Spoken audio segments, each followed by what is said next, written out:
Case 8. Okay. Should be coming on in a minute or two.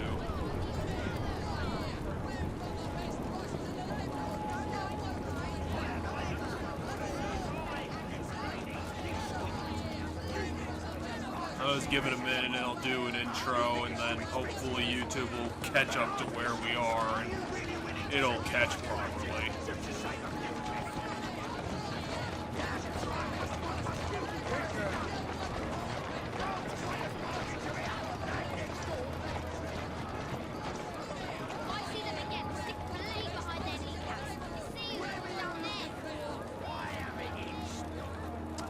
This tiny child's pretty metal to be threatening people like that.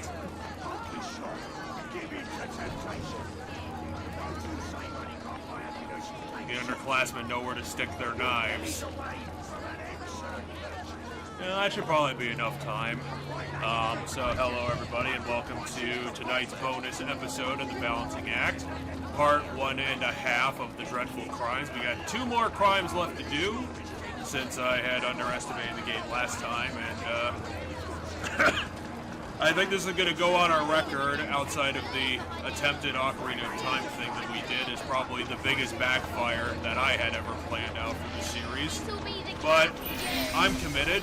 I'm gonna say we finish. Someone help! This. Some trap found something down there. Looks like foul play. Indeed. Apparently Artie's not here to I wouldn't call it a out. backfire so much as just, some stuff is, not right. Also, once again, I'm still listening to the YouTube because my mic was muted. Okay, there we go. Someone drowned apparently. Inspector Gadget. Alright, now I don't have to worry about the YouTube and kind of go back to my Discord. Alright, I can hear you again in real time now. Well, at least there's gonna be one thing you get in real time.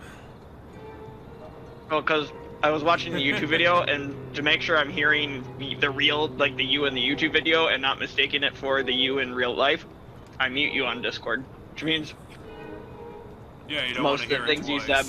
Yeah, and then I was talking to like try to set it up before you did the intro, but I forgot I was eating, so I muted my mic. So I was talking into a mute mic. Which I was like, oh, I'm not getting captured on through his body. That's gonna help. Oh, yeah, I should be reading this. I can read it to you if you don't want to get started yet. Yeah, you can read it so I can eat. Male body dressed in the manner of a wealthy businessman. He is wearing only one shoe. The man has sustained multiple fractures, indicating a fall from a great height. There are no identifying documents. Well, let's talk to... Oh yeah, let's find our clues first. Let's find our clues first. Gotta do things in order. Oh, we only got 3 clues right now, so this shouldn't be too hard, but this game has caught me out in the past, so I'm not gonna put it too... I'm not gonna say it's gonna be too easy. Well, here's one thing. A rich man's coat with a name sewn in the lining. Matthew Killian. I wonder if someone could tell me more about this.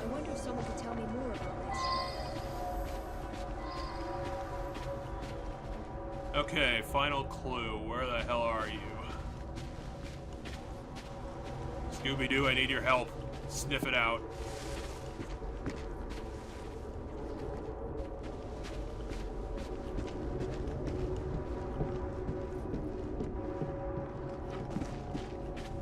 Could it be up above where he fell? It will eventually, considering he fell. But I don't know if we're gonna be getting up there already. Plus, detective vision can see through shit, so I might as well look it up.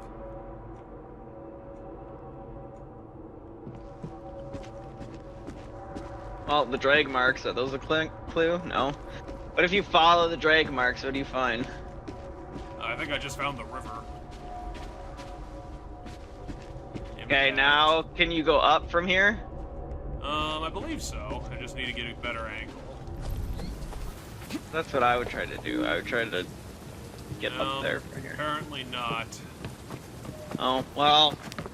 Because that makes me wonder where the... I thought I saw it for a second. Yeah, there it is.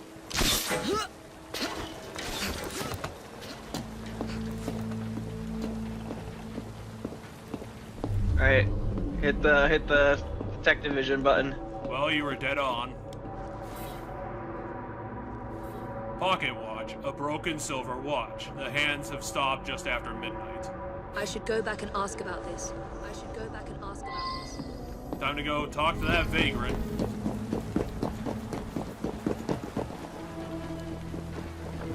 Whoa, I got some fucking distance off that jump. Evie, you don't have to fucking be styling when you're just jumping off a bridge. Oh, the game even fucking called me out on that and labeled him as vagrant. I heard a splash, and right quick pulled this bloke out of the shallows. Dead as a mackerel. I live there now, if you can call it living. I lost my job, didn't I? No need for the likes of me when a machine can do the work. A nice warm coat like that on a dead man? What do you expect? I snatched it before somebody else came along to nick it. Like you. I can actually hear the game for once, surprisingly. The midnight train, that must be the And I can understand 616. the 3 second Stops in the delay. station down the road. If you hurry, it might still be there. Okay, where's trains?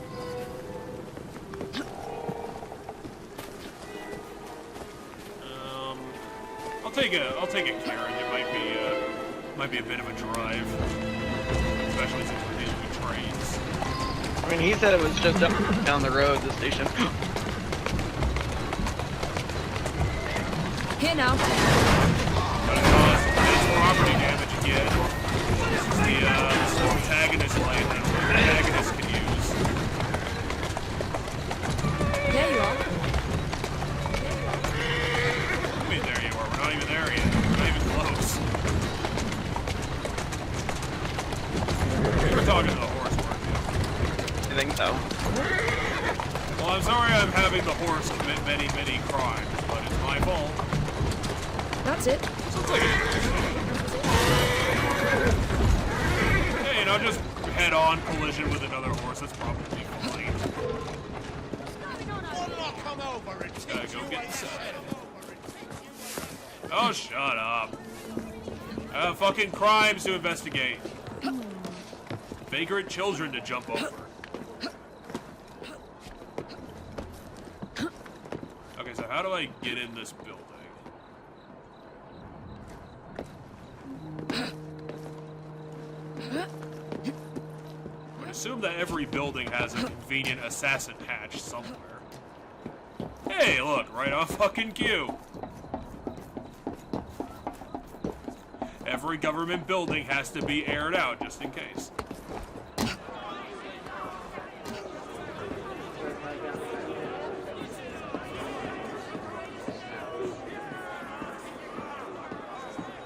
don't know much about London. Maybe this is the biggest train station in the city. Jump down. The guy at the doctor's right there by that lamppost. Yeah, there you go. Oh, yep, the only guy, apparently. You wanna stand up to talk to me, buddy? You better hurry. It's leaving right now. Well, guess I'm gonna have to, wait, is it behind you? Great, I have to run through a wall first. You have to run to the other side of them. Okay, so we got, looks like, about 6 cars to look at. Gonna have to get some clues.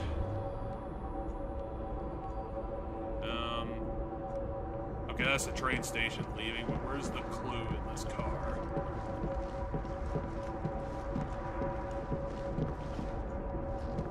Are you standing on the clue? Look up. I assume that it's not gonna be on, like, the... You don't think it could be on the roof of the car? Yeah, that's what I was thinking it wouldn't be, but maybe it is. I don't know why they would do that, but I guess it's possible. Oh, come on, game, really? Because he had to be thrown from someplace. Fair enough. Thrown from the top of the train makes more sense. This is a shoe. Caught on a bowl on the top of the carriage is a shoe matching the other one on the victim. Cool. Go back in there and talk to the person. Okay, that's how we're doing things. Yep, each car at a time. Good thing was, some noises on the roof woke me up briefly. You say someone was thrown from up there? You have to be a very strong fella to drag someone up onto the roof. Or, you know, some shenanigans happened. Vivian had another of her dupes in her compartment by then.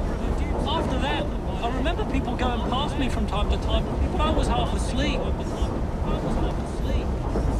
Killian was on this train. Cool. I used to work in his foundry. I never even seen him. None of us workers ever knew what he looked like. Oh, Even if it was Alright, on. well. Oh wait, no, that makes perfect sense. Okay, so what do we got here? Oh wow, lots of clues. All three of them in this tiny box. Up top. Every clue could not be on the top of the train. That would be silly. It can be if if the killer and the victim ran across the top of the train and did a bunch of shit while on top of the train. Nope, doesn't look like it though. Well, apparently the game's disagreeing on that. Yep. Turning on this? Nope. I'm wondering if is this like a 2-car deal? Yeah, these two cars are considered the same. Okay, here we go. Just a big book. This is a newspaper, an article about Matthew Killian's efforts to close an enormous business deal in Wales. It notes that Killian is well known for replacing workers with machines. There is a likeness of Killian in the paper which matches the victim.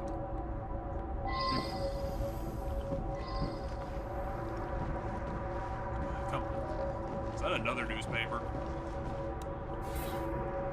Another something. It's a pamphlet.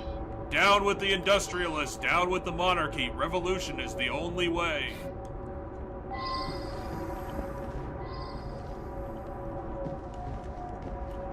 Here we go. A bottle. It's a box of sleeping pills, half empty. Well now, I didn't ask about this. Gotcha. I didn't ask about this. Well, you didn't ask anything yet, Evie. It was a typical evening. As far as I knew, nothing unusual happened until you came aboard with this story of a murder. I was tidying up in the passenger car.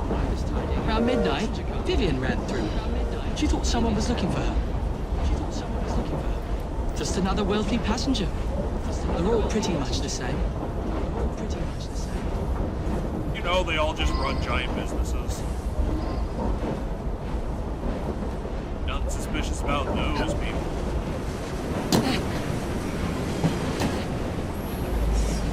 Peter, nice bloke.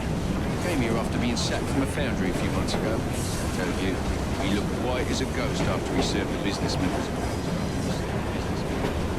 Nothing unusual. A couple of passengers came in and had a sort of business meeting. One of them was buying a lot of drinks for the other, and then they started to argue. But Vivian went over and joshed them out of it. Oh, well, it's a noisy train. Let your passengers have trouble getting to sleep, so I keep sedative here behind the bar, yeah? You know, I just have this big box of cocaine to give people. Because that's what medicine was in the 1800s. Everything was just cocaine. No, cocaine's not a sedative though, it's the opposite. Peter worked with me at the foundry. He's a very strong bloke. I got my arm mangled in one of the damn machines they put in. Then Killian sacked the old crew. Peter, he helped me get hired as train staff. Are you sure that happened to you? Because, to be honest, you look fucking perfectly fine. Mangled in a meat grinder of my ass. He said he got it crushed, he didn't say he got it mangled. Okay, sleeper car, what do you got? You got a gun. Why the hell do they just have a gun sitting on the floor? Why not? That seems a little dangerous. This is a letter. Killian will be on the 616 train to Cardiff to sign the papers. You must prevent him from signing them at all costs, or we shall be ruined.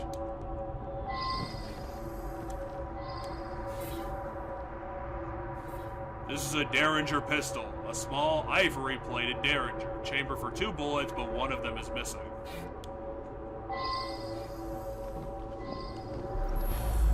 I had drinks in the dining car with Killian. We had business dealings in the past. It was a pleasant surprise to discover him on this train. I felt unusually tired and came back here to get some sleep. So, did someone, like, accidentally roofie the both of you? Did they not I understand suppose how there roofies were work? some disagreements, I mean, but there or they always didn't have are when access great to deal a of money specific is person's involved. drink, so they just spiked, like, the whole bottle. I what suppose did you there say? were some disagreements, but there always are when a great deal of money is involved.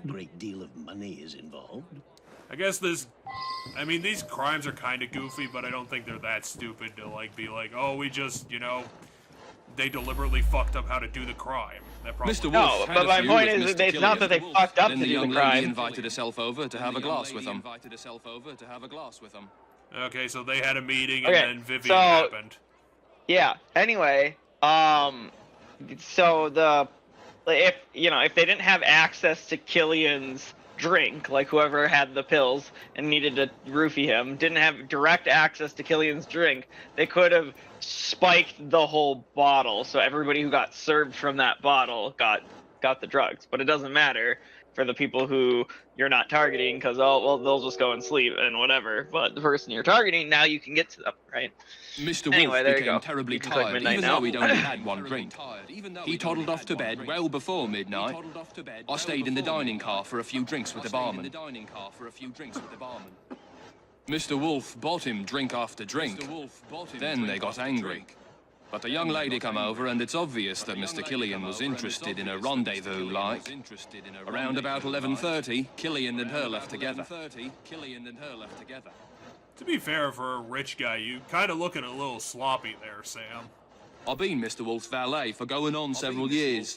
He's frail and needs a man like me to help him about. I was gonna say, Mr. Wolf's the rich guy, not this guy.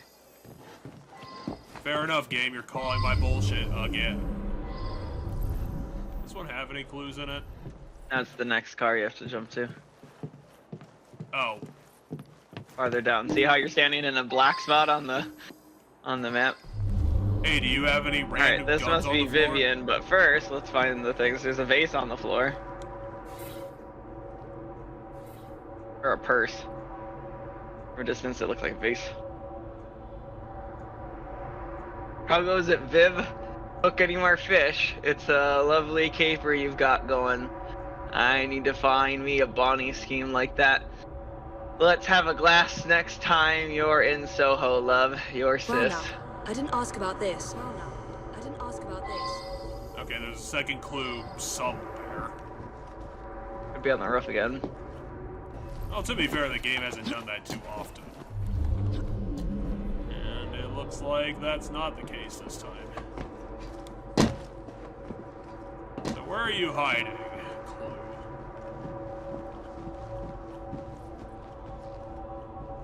There we go.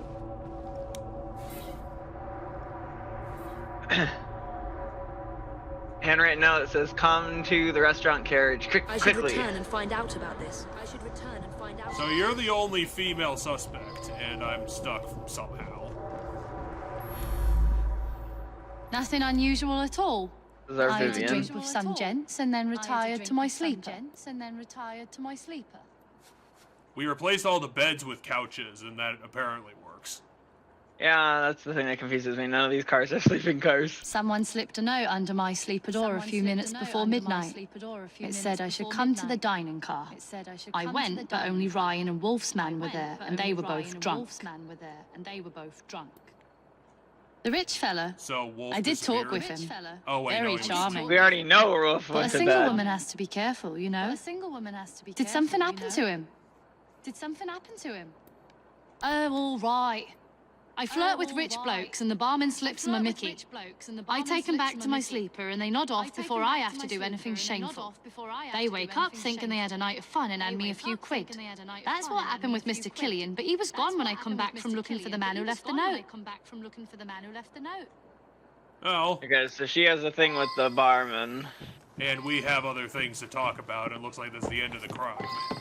Yeah, but we can go re-talk to people now. Hey, Mr. Wolf. I felt unusually tired and came back here. You mean the young lady? She and Killian hit it off famously. Embarrassing, really. Sam?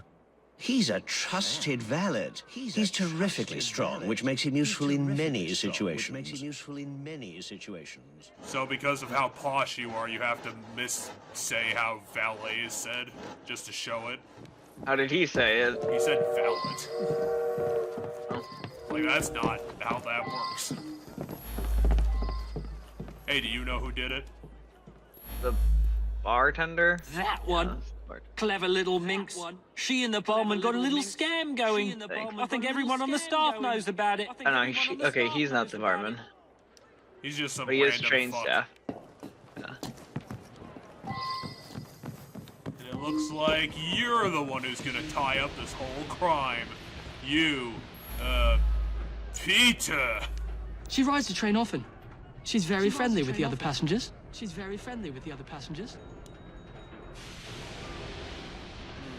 Is that it, or am I missing something? Normally it says, so when you walk between cars, it should say, like, accuse someone instead of investigate the crime. So we'll know when it says that. You have to get to one of the places where you're between two locations, which this next car should be one. Okay, it says continue. Nope, it says continue your investigation, so there's something else we can do. I don't see any What a more two. dialogue on the train. 2 out of 2. Where is the other part of the crime scene? It's where the body was. Okay, here we go. It's all the way over here. Doesn't look like there's anything over there. I don't think that says anything either. No, it just doesn't say. It says 1 out of 1 for clues at the bottom there. Figured this would be the only other place to be.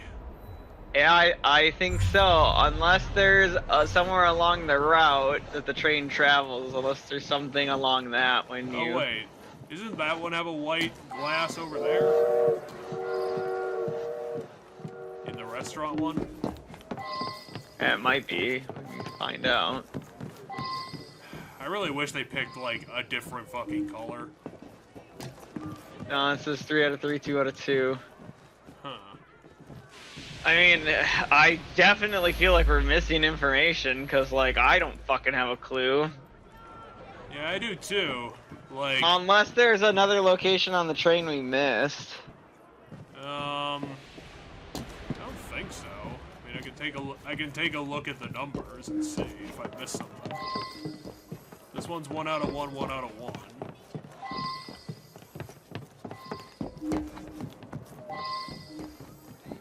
This one's 2 of 2, 2 of 2. I don't know if I have the wiki page open for this still. And this one's 2 of 2, 1 of 1. What am I missing here? No, so my thought is there's another location on the train, like another box of some kind on the train that we're not seeing. Like Sleeper potentially 1, Sleeper 2. Well, that was Sleeper 2. Passenger and restaurant.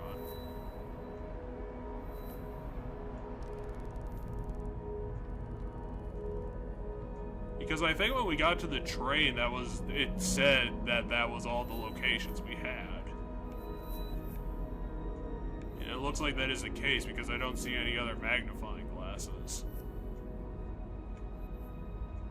Yeah, that one up there, the restaurant one, has a different color in it. Because you can see when you do this.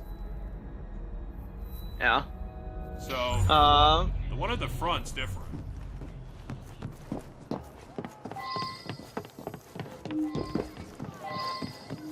I guess I'll just talk to the guy. This is Next Stop Murder, correct? This is Next Stop Murder. Because if you remember correctly, the wiki has like all of the evidence things that we need to interact with, and then it has the answer spoiler tagged, so you can just read it. there's 2 suspects here that we met, so maybe I missed it. Maybe I missed an option. Yeah, there must be a person, a talk to a person option you missed. She rides the in train one of often. the cars. She's very friendly with the other passengers. Just another wealthy passenger. They're all pretty much the same. I was tidying up It in would the be a passenger different car. color text. Around midnight, Jeff, Vivian it would be a ran different through. color text. You She don't thought need to someone click all was the look- gray text ones. She thought someone was looking. Fine.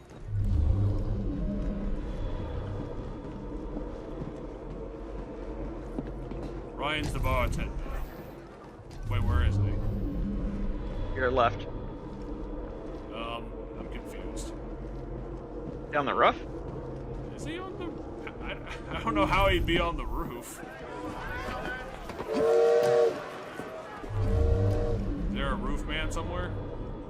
Oh. If we Where the met fuck Ryan did he yet? go? Yeah, I assume we met Ryan, but I'm just trying to figure out why we can't find him. He's not on the roof, clearly, so let's jump down here. What am I missing in the restaurant deal? Hey, he was right there, Jeff. Turn around. Wait, was? Yeah, you just fucking jump over the gap there and talk to him. I thought I saw him to the left there. No, that's Yeah. Luke dying. Oh. So where's this Well. Ryan guy? Is Ryan the guy back here then? Oh, there's laudanum. That's pizza. medicine. Okay. This is weird. There's Well, a they're map. gonna be where the little people are on the map. That might just be insane. That's where the bartender was.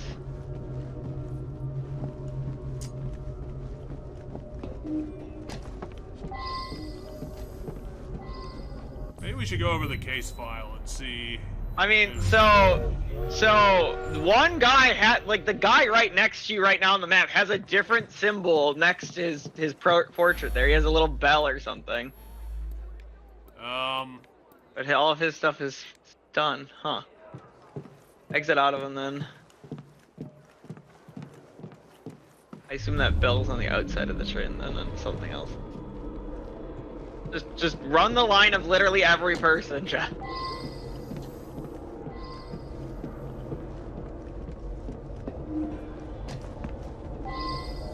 There's a Wolf. Should I just check everybody? Yeah, just click into them, see if there's anything glowing. There isn't. Okay, leave. And on to the next guy. Here's Sam again. I don't think Killian's in yellow. Alright, he doesn't got anything. He doesn't got anything. So let's check Vivian, I guess. Come quickly, that's the note. I don't see anything here either. Huh. Huh.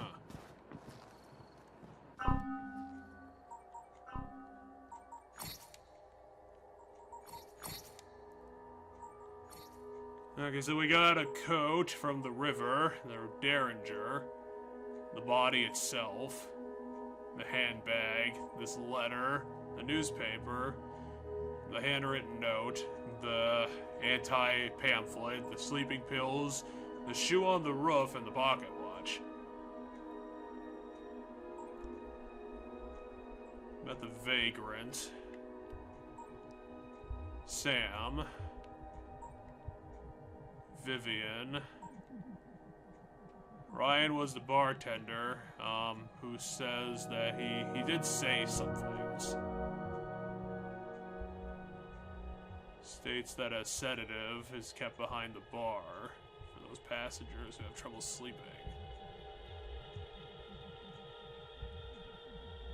Then I don't know where this Ryan guy even is.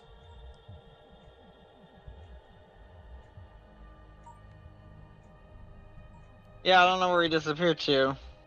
Because it's definitely him we have to talk to, it's just he's not... We don't know where he is. I don't suppose that you're, I'm looking on the wiki and no, it doesn't say anything about where where Ryan is supposed to be. To be honest with you, Jeff, I think the game might have glitched. Because, like, see how where they're standing, it says their name and their occupation right where they're standing, and then we go to where Ryan is, and it just says Ryan and his occupation just floating in midair? I mean, I could try to reload something and maybe make it kick back in. Well, like run to where Ryan is supposed to be, Jeff, just to prove it. I'm trying to remember where he was, because I think he's by this thing. Yeah, he's supposed to be on behind you if you turn around, I think, right? No? Where it says his name somewhere. We have to find where it says his name. Oh, maybe it's here. It's in the next car over? Oh wait, there's words right there floating in the air. Well, there's no, like, invisible prompt, at least as far as I can tell. No, my guess is some horse shit of, like, so this heist, or this case takes place on a moving train, right? So my thought is game physics fucking fucked us, and, like, he clipped out of the train at one point, like, along the train route. Like, he's just standing somewhere along the train route. Okay, so we're stuck here. I don't know what I could reload to... I mean, I guess I could go to that viewpoint. I mean, at the end of the day, as long as we don't have to... As long as he's not the one we have to accuse... As he's not the one we have... Don't get off the train, I think it's about to move. I heard a train horn, and I assume that's our train. I mean, it's been sitting here for like 20 minutes. Fair enough. I'm gonna just... So, my guess is the only stuff we're missing is the stuff Ryan would have said. Which my guess somehow is the only... we have in our case file, which is weird. No, the second round of talking to him, because when you pulled up the stuff he said the first time, I recognized it, so I know we listened to it, but... So anyway,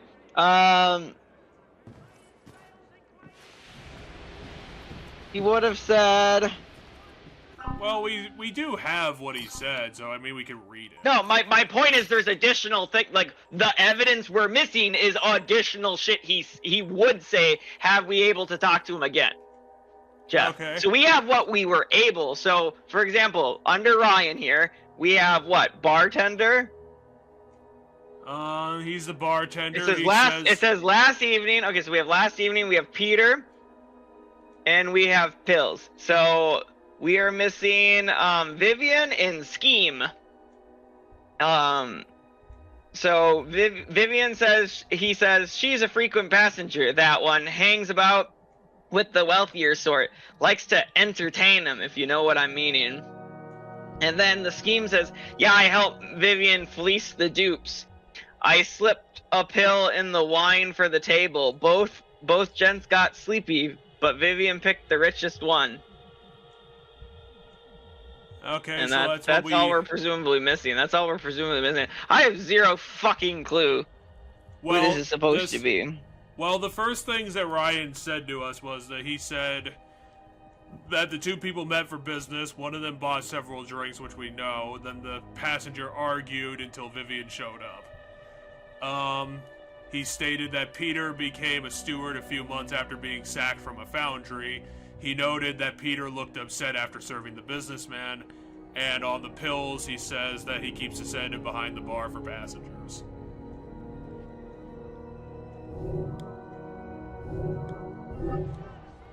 Yeah, I mean, the problem here is we have zero evidence to point to anybody other than Peter used to work for the guy, and the guy's a dick to his employees, and that's literally it, right? Because I don't think anybody else on this train worked for him. Well, we have everything we don't have, so everything else we have is in play, so we can go over everything else. But my point is my point is as I listen to everything in the goddamn story, there's literally nothing of use in the entire fucking story, Jeff. All we know is he got drugged, but the drug has nothing to do with the murder, so, like... Well, it would have provided him the opportunity to get on top of the train. Yeah, it would have provided someone the opportunity to kill him out of all the people that could have killed him. but literally anybody could have, and the only motive we have is the fact that he apparently treats his employees as dicks, and I think Peter's the only employee on this train that's currently, Peter's the only one that's on this train that's an employee of his. Right? Or was a former employee of his that lost his job to industrialization. I think Luke said that he... I don't know if he was a former employee. He knows Peter, and Peter apparently got him his job. What did Luke say, specifically? All I know is our suspect has to be someone who worked for the guy at this point, and I think we only have one person, and that this crime is stupid and has very little clues. Okay, so... like, almost all of the clues are useless information. So Luke said that he was awoken by the noises on the roof, and he thought that someone would have to be strong to drag a man up there. He was surprised that the victim was Mr. Killian because he used to work at his factory, but none of the workers saw him. Vivian and Ryan work a swindle. Okay, so Luke did work there too. Fucking whatever. At midnight, he claimed that Vivian had someone in her compartment by then, but he was half asleep. He said that he worked with Peter at a steel foundry, which he says is why Peter is strong. However, his own strength is minimal due to the accident that he had. Everyone else was put out of work by Killian when the machines were brought in, but Peter found a job on the railway and used it to get Luke his job. Okay, but so I guess this so we have two people that work for him, but we have evidence that says one person couldn't have dragged the unconscious guy. So Peter, I guess. I don't even know which person was Peter. I hate this one too. This one's just like a fuck ton of useless information, and then like 3 things that are kind of useful. I gave him what he deserved. The man was heartless. The man was heartless. Yeah, that was pretty simple. But, you know, murders are kind of simple. It feels like there should have been more evidence. Like, all we have is a motive. Literally all we have is a motive. Well, the means was convenient just because he happened to be on this train. It was just a big piece of convenience, and the opportunity was by the other guy. Might be something to look into. I mean, like you said, they're going to explain it to us directly now. Industrialist Matthew Killian was drugged and thrown from the top of a moving train by his former employee, Peter Jaspers, but put out of work by mechanization of Killian's factory. Peter found employment as a humble train steward. However, one evening, Peter realized that Killian was on his very train. Prior to this journey, Peter had never seen Killian, but now recognized him from a recent newspaper article. Peter, knowing that frequent passenger Vivian often swindled wealthy fellow passengers, waited until she lured Killian to her compartment. He cunningly arranged for her to be called away by means of an anonymous note. Peter then used his considerable strength to lift the drugged magnate and drag him to the top of the train, whence he threw him to his death at midnight. Killian's rival, Agnes Wolf, had hoped to get Killian so inebriated as to prevent him from participating in a business meeting on the following day, but Wolf himself fell afoul of the drugged brandy and slept through the entire episode. As for Peter the murderer, perhaps he Meted. I can't read what that is because it's too blurry. Out justice, and in turn he will now meet justice himself. So, all right. That was a pretty simple murder. And it's just a crime of convenience, I guess. Okay, now for hopefully the final case. I just need to figure out where it is. Well, seeing it's called Murder at the Palace, I'm going to say it's at the Palace. Yep, ready to go to Birmingham? Sure. Well, we'll have some time to talk since apparently it's 1,000 meters from here. And I'll need to steal some transit.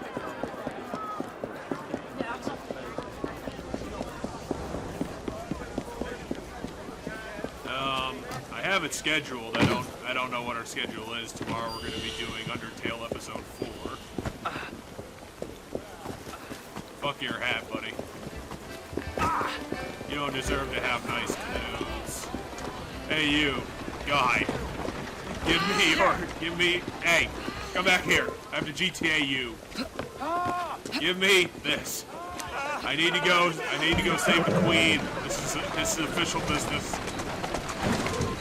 This is official Victorian business. I know what I'm doing.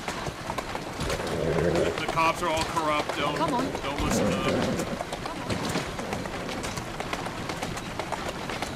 I'm thinking that getting to Birmingham Palace might be a problem because it might be a stronghold for the bad guys. So I don't know how hard this is gonna be. Take a look at Big Ben.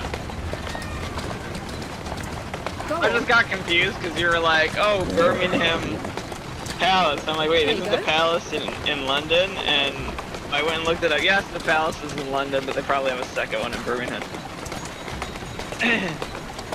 Huh. I figured it was the Birmingham, so I was okay. No, because Westminster is the famous one, and I just looked it up because I was like, oh, it's not in Birmingham, is it? It's in London. Kind of surprised this one being a small carriage how slow it is. I figured it'd be a lot faster. Maybe I didn't buy the carriage driving upgrades before, chapter 4. Okay, so hopefully Artie's on the street, otherwise I don't know how the fuck we're gonna get to this mission. Yeah, Artie wasn't in that last mission at all. I don't know why the hell he decided to take a fucking smoke break.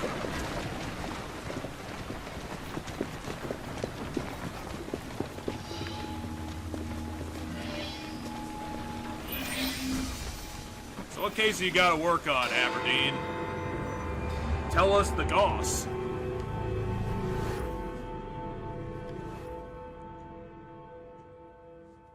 There has been a murder at the palace.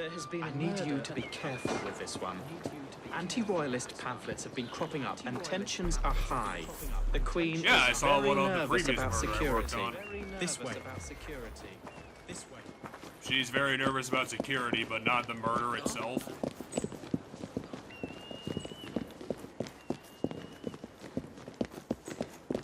I don't think the Queen has her priorities straight. I mean, I think she's worried about more murders happening.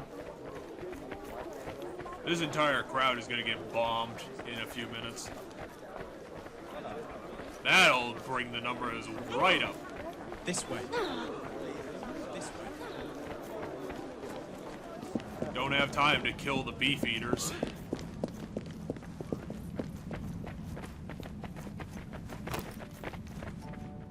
Look at how fancy they made the palace.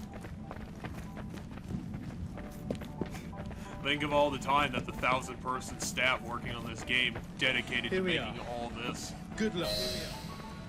Good luck. Okay, so what do we got? What do we got here? Oh yeah, we need to find the broken body glass. first. Broken glass on the one side there.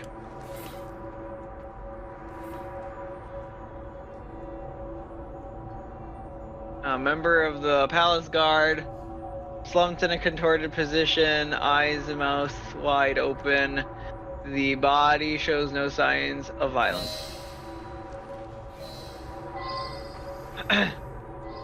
6 clues. One's that safe right there. Marked by deep gashes as if someone was attempting to break it. I believe I should re-interrogate Gotcha. a suspect. No, we haven't interrogated anybody yet. Leave the room for a moment. No one is permitted to see me open the safe. I'll talk to you in a bit, lady. Damn it, I need a lockpick for that. Well, let's find some of the other clues before... You said there was broken glass somewhere. Yeah, there's broken glass right there.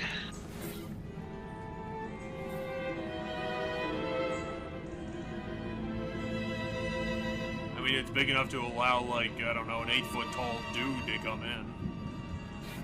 What they mean is the part of the window that's broken is big enough to allow someone in. And what is that, like, second story?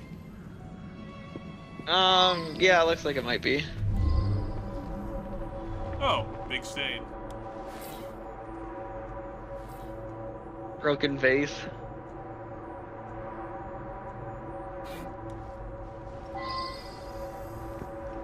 Which is weird because our body has,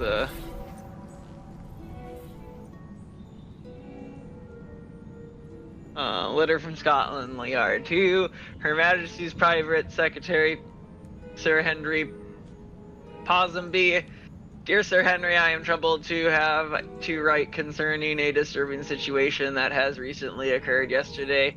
We were informed that a young boy had been abducted, and we have rushed to bring this to your attention, and through you to the attention of Her Majesty as you think necessary, for we fear the boy's disappearance may be connected to the possible attempt to disrupt this evening's investiture ceremony at the palace. Please be assured, Sir Henry, that we are doing everything possible to locate the boy, this one Arthur Doyle.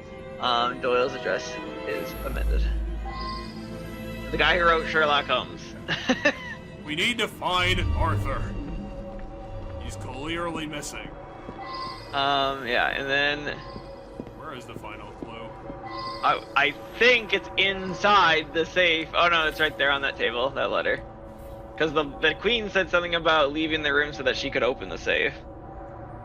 List of eminent invitees to the investiture to be held this evening. The queen will knight several industrialists who oppose child labor. I wonder if someone could tell me more about At least someone was on the right side of history.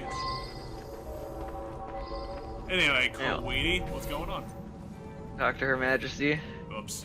No, I'm talking to the letter again.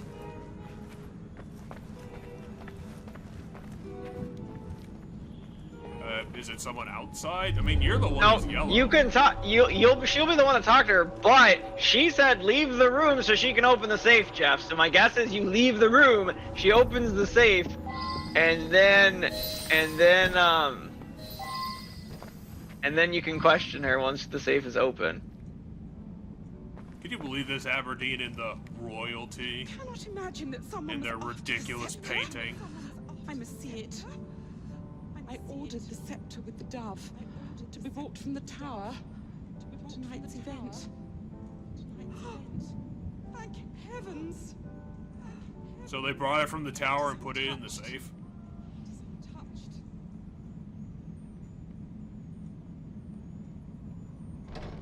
Apparently. Anywho. Now we should presumably be able to talk to the queen. The poor man. I arrived to find him here, dead as you see him. He gave his life to defend my person. And also my royal Only objects. I know the combination. The vault contains the very precious scepter with the dove, which I've chosen to be used in tonight's knighthood ceremony. This evening, I will knight several industrialists that have worked to end the practice of child labor. All of London's luminaries are invited. All the dumb people can fuck off. Okay, so it looks like we have Artie's house.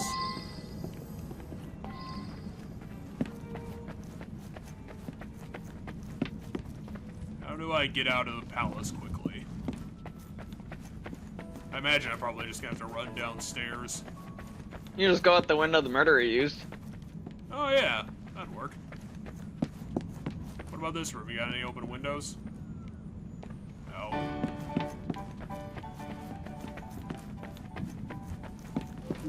Hope you enjoy the random music, Queen Victoria. I'm out of here. Whee!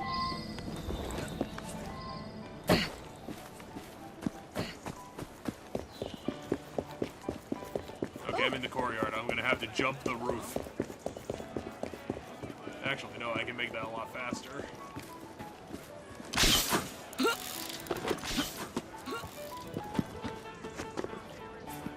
climb the... Okay, apparently you can. Can you find a foothold, please, Evie?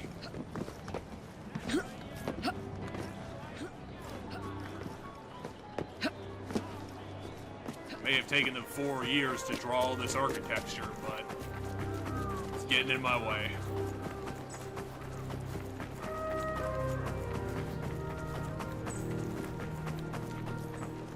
Ah, dang, you saw me coming. I was totally gonna murder that guy. Why is the game choosing now to be all dramatic?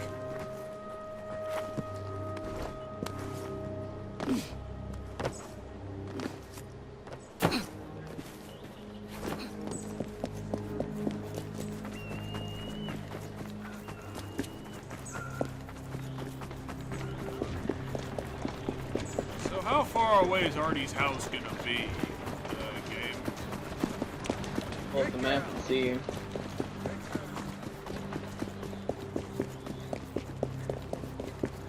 Yeah, I'm gonna get a drink while you go to Artie's.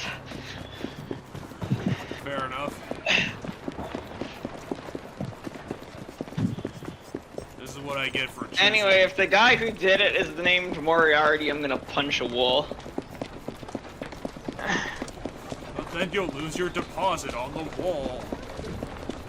Spencer's not gonna be happy about that.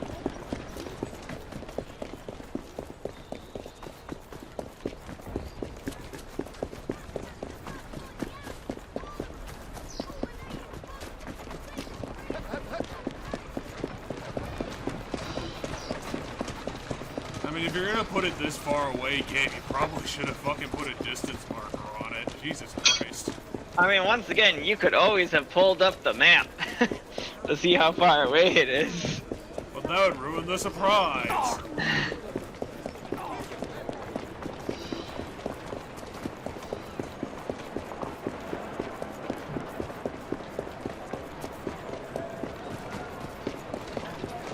Might have to jump over this building again.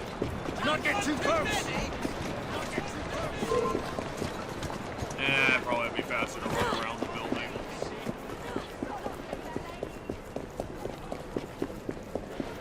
Hey, I'm the protagonist. That means I'm allowed to shove everyone I want. With no consequences.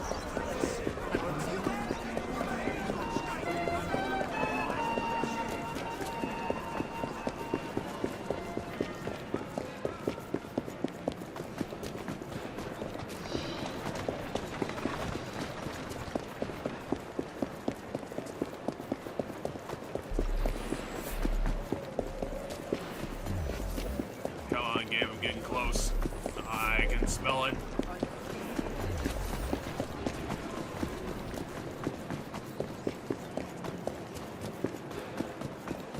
Well, at least on the way back, I am totally gonna nick a carriage to make this journey.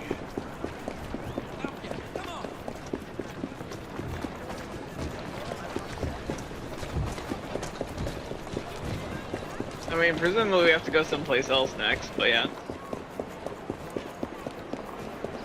Well, at least there's the... I forgot the slang term for the flag. The Jack of Arms. The Union Jack. That.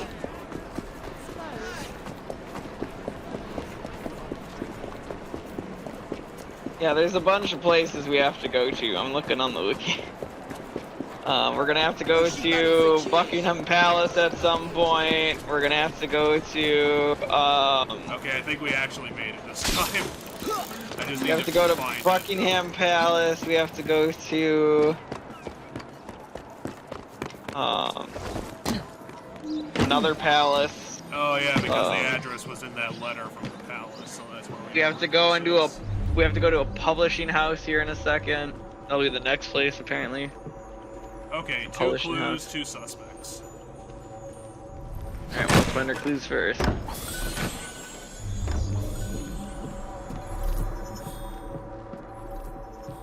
Okay, a bunch of paper.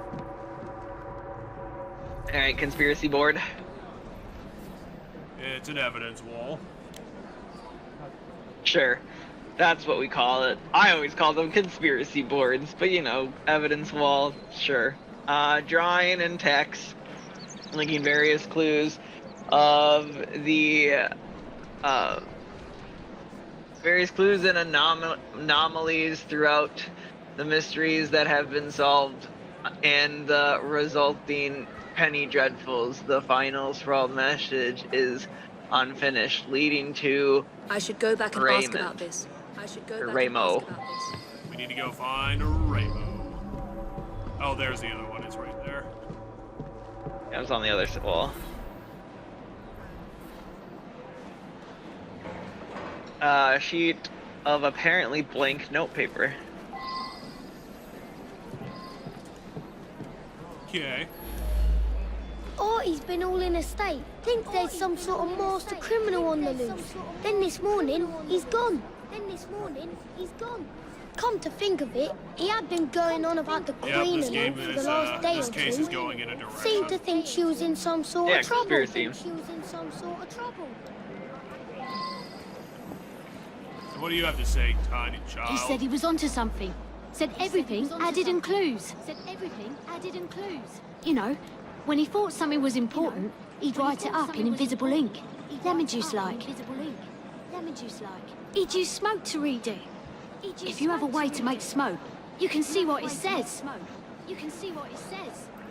I did You have see a way to make Artie's friend, smoke? Mr. Raymond. I He'd just literally come have a from smoke bomb in Perlock my Publishing with his pocket. new Penny Dreadful. Seemed very excited about it. I never liked him much.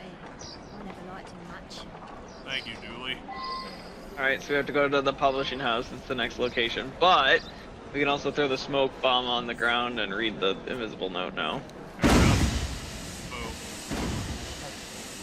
Hey, throw it over by the piece of paper. I swear to God, if it's not. No, it's slightly outside of the range. Anyway, smoke bomb. Okay, now read it.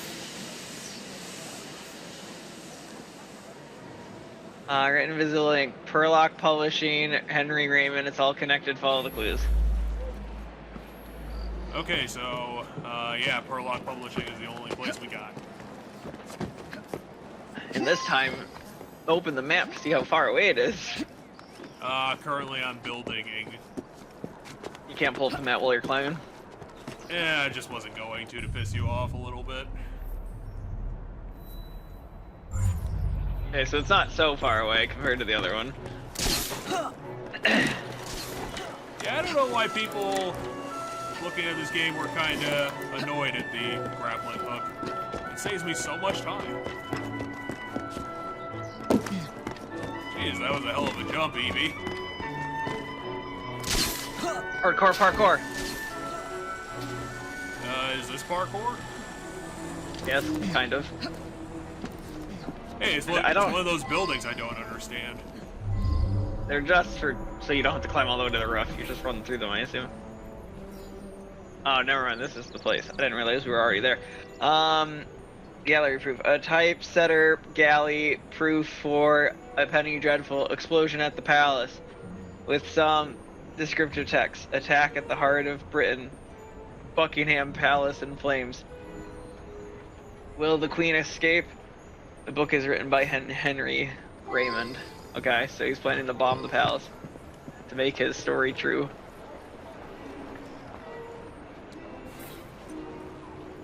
There's something. Down with the monarchy, an end to our suffering under Victoria. The Queen must pay for her sins. He wrote a lot of propaganda in his spare time. Okay, yellow stuff, where are you? Probably in the next room. I assume this goes into the next room, but maybe not. Oh, it does. Time to start doing the stairs.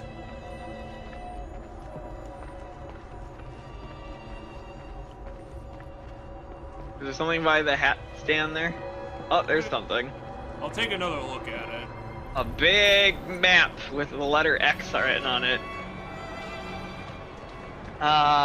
It's a plan of Buckingham Palaces. The Queen's study is circled in black. It's the most dastardly crime of them all. How are we Anyway, gonna figure this out? Hold on. Turn around and look at the sign, Jeff. Turn around and look at the sign, please. Alright, so walk up to it. The Queen Sunny is circled in black. I didn't know circles looked like that, Jeff. Yep, that's the 1800s for you. I didn't know circles were. I didn't know circles. Does that mean any word that you wrote that had an O in it it was an X instead of an O? Yeah. Is that why there's the expression X's and O's for tic-tac-toe, because they're the same thing?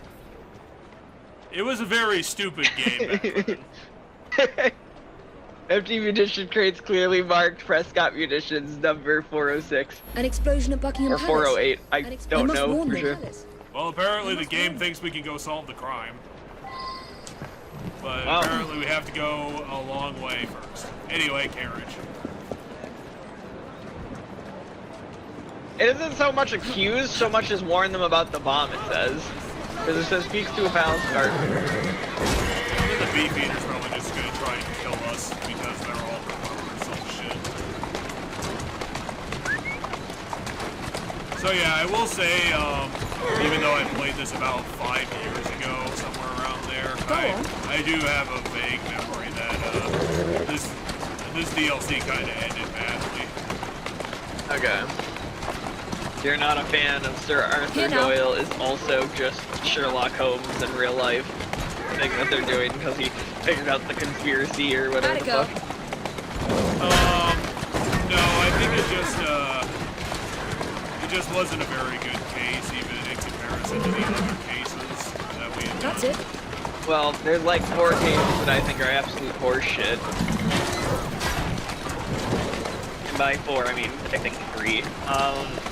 There's the 2 that I felt didn't give me enough fucking hints. There you go. Oh no, that's not true. There's one that I felt didn't give me enough fucking hints, and there's another one that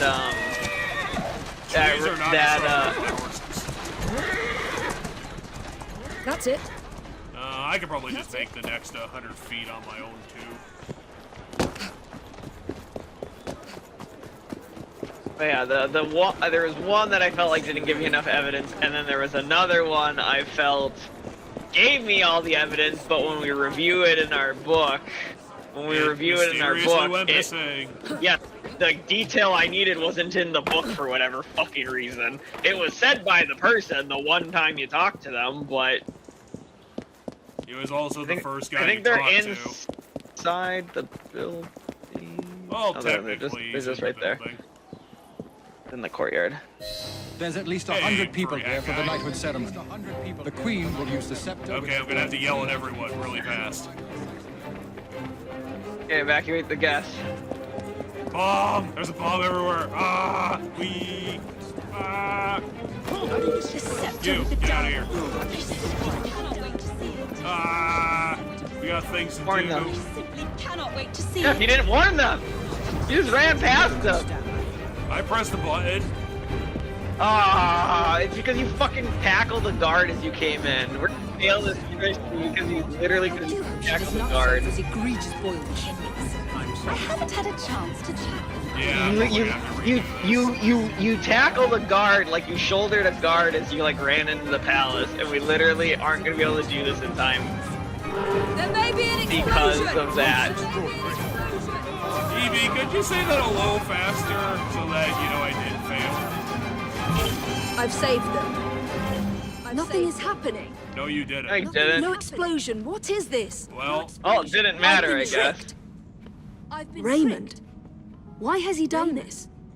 Why has he done this? Money. Oh, and then the universe disappeared.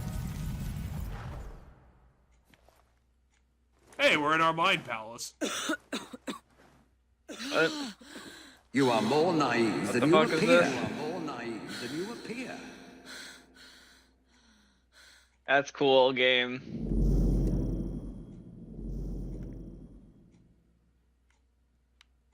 Now you gotta wait for the loading. Welcome to our mind palace. I guess. Okay. So now we're gonna rethink over all the stuff we did. Yeah, I just need to figure out where the prompt is. Okay, here we go. I assume it's the Look kid. beyond the obvious, beyond surface appearances, beyond surface appearances. Can you give me useful information, Artie? Wait. Have I been missing the fact that the kid we've been palling around with this whole time is Arthur Doyle? Oh, he's Artie. Fucking goddamn it! So the guy we're after is the guy, one of the two people we've been hanging out with, and the kidnap victim's the other two people we've been hanging out with. It's all connected, all 2 dots. Yeah, apparently. Nothing but a showman. So many people makes everything more dramatic. So I guess we're just roundaboutedly solving the current case. By remembering random shit that happened in previous cases. Because the previous cases taught our guy what to do, I guess. Well, we saw that already. Yep, there's dynamite in that box. That's munitions. This is the military guy. And it's another dynamite crate. Which one is telling the truth, I guess? Okay, how about we move? Henry Raymond, stalwart citizen. Saves lives. They're all different versions of him. And criminal mastermind. I mean, fucking... It's wonky to me Seems because, to like... me you've created the perfect diversion, haven't you? I was gonna say criminal mastermind feels like the answer to me. I found the same clues you found. I knew there was to be an explosion, and I led you here to save everyone. I'm as mystified as you are that nothing happened. And that's why I stocked up on dynamite in my publishing house, because I was gonna blow it up later. You've helped me herd all those dreary people to certain death. We shall hear the explosion presently. Okay, so I guess it's criminal mastermind. It's literally criminal mastermind. Because we know he's up to no good, but we know the bomb didn't go off, so it's literally can't be the other two. Quite right.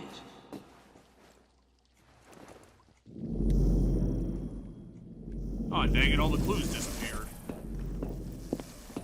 Hey, remember the lady who got stabbed in the doctor field case part thing?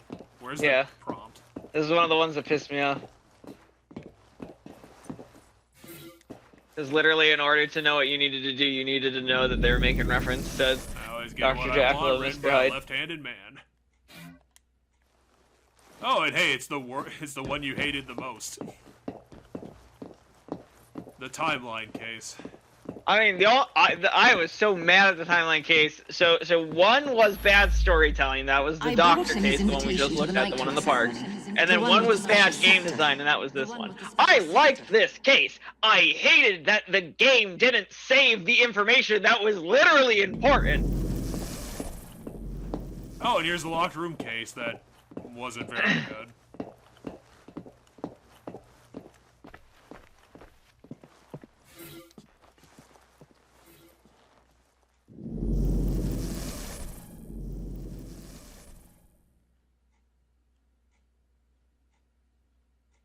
Okay. And which one is that one, considering we're out of cases? Well, when we walk over, we'll see, I guess. Otherwise, it's about this case. Because I think that's Raymond right there. So. Huh. Oh, we're back here. Never trust a man no, you're Colonel tells you what you want to hear. He's after something. And I'm saying this in my spooky ghost voice. Yeah, the Asquiths were the Satan's case. So can I just say? So here's the big thing they're doing here, Jeff, and I'm gonna agree with you right here, right now. This is dumb, and here's why. Rather than letting you solve the case and you be like, holy shit, they've been putting it together this whole time. They're just like walking us through it and telling us. So we're not Sherlock Holmes. The game is being Sherlock Holmes for us. Yeah. Okay. Which would work great if it was a book, but it's not. It's a game. Because right now it's running this through what would be like the Sherlock Holmes moment where Sherlock Holmes in his head puts all this shit together that spans several months. Okay, so this guy says that he stole the queen. Okay. Oh, what's the next one say? I needed you to distract everyone so that I could quietly assassinate Her Majesty the Queen. And you are Master Thief. A man like me can take anything he wants, even the Queen's most beloved item of all her crown jewels. The priceless and symbolic scepter with the dove. So, I assume it's that. I assume it's the thievery. The scepter with the dove taken with your help. What could better display my genius? Okay. What's next, Mind Palace? Oh, what's next? Game, explain us what happened. Hey, Curtis, I'm assuming you're the meat pie guy. Or at least involved. No one questions you when you wear a uniform. I don't remember, he might have been. When you wear a uniform.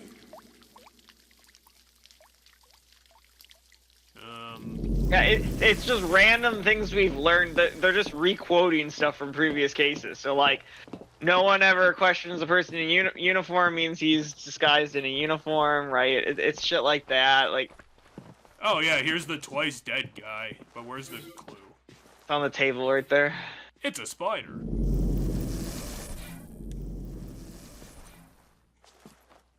Guess the spider was used again? Is that what we're being told? Hey, the guard's not dead. The guard that was in there wasn't dead. Each spider bite to look like he's dead.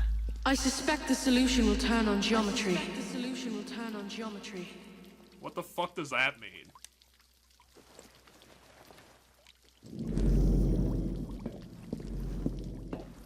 Okay, so we got another triple triad here. Yes, we have safe tracker. I am a fellow of many skills. Cracking a safe is but one. What a useful bit of information. It's not that. I threatened the Queen with her very life. She told me the combination in a thrice. Nope. Indeed, a bully. I simply watched the Queen open the safe when you arrived. Yep. It's that one. Is that one? Quite right. No, he used the spider bite to fake his... He's the guy, he's our dead guy in the... The dead guard was I. The spider venom allowed me to fake my death. I had a perfect view from where I lay. Me, Mr. Bookman. I have stolen the Queen's most prized possession, the scepter with the dove. Think of it. I have outfoxed you, the most cunning detective in Britain. I mocked you by leaving clues for you at every turning point. Now I have the scepter, proof positive of my superiority. See, I didn't think of that as clues being left at every point, more so as, like, evidence, like, from past cases help us piece together this case, but not that they were ever hinting at this. It's more like having the knowledge we learned from those cases, we can now piece together a crazy scheme. It's Raymond! He's taken Artie hostage! They're on the roof! Jacob's here to help you, Evie! Well, it's a good thing he showed up for once. Anyway, I'm gonna have to try and find an angle to get on this. I'm working on it, Artie. Calm down. I know you're being kidnapped, but wait, if all he wanted was a scepter, why is he kidnapping Artie? Because Artie was onto him, but why is he holding him like ransom on the roof? I have no fucking clue. Like, that's the part I don't fucking understand. Depends upon it.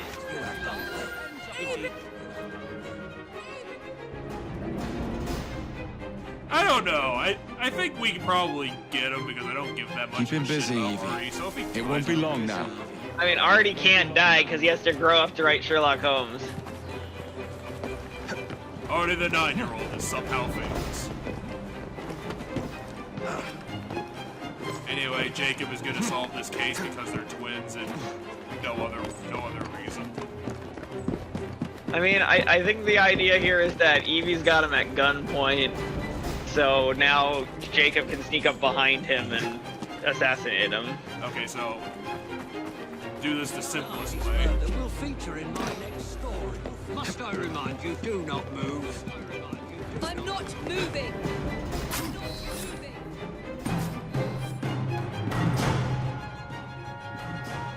So yeah, I remember why this case was kind of dumb is because it ended not on a mystery, just ended up on an assassination.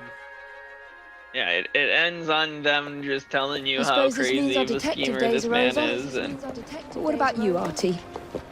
I'm glad I survived Mr. Raymond's insanity, but sadly he won't be Well, here I'm anymore gonna to go write back more to my books. real A name. great loss, I'm sure.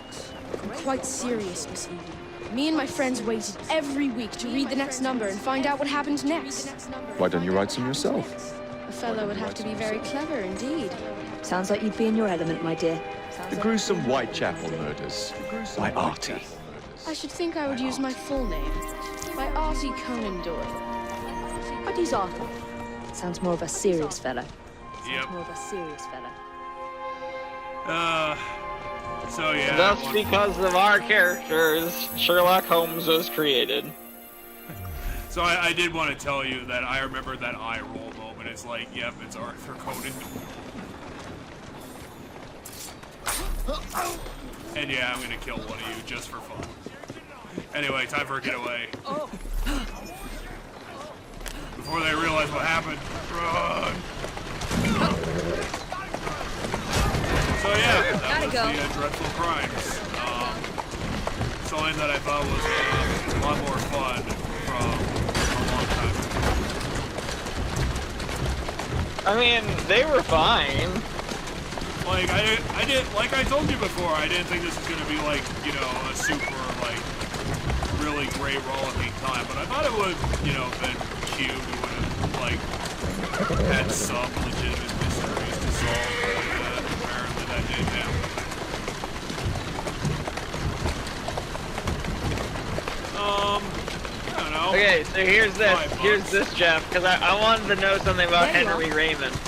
The name Henry Raymond was a known alias of Adam Worth, a famous criminal mastermind nicknamed the Napoleon of Crime, a title that would eventually be shared by Professor James Moriarty, the adversary of Arthur Conan Doyle's famed fictional detective Sherlock Holmes. So the guy we killed, remember how I was like, there's gonna be something that ties us to Moriarty? Yup, the villain of this is tied to Moriarty, which is weird because Moriarty, to my knowledge, is I've only read like 5 Sherlock Holmes books, and it's been a very long time. But to my knowledge, Moriarty is like a master criminal in the sense of like murders and shit.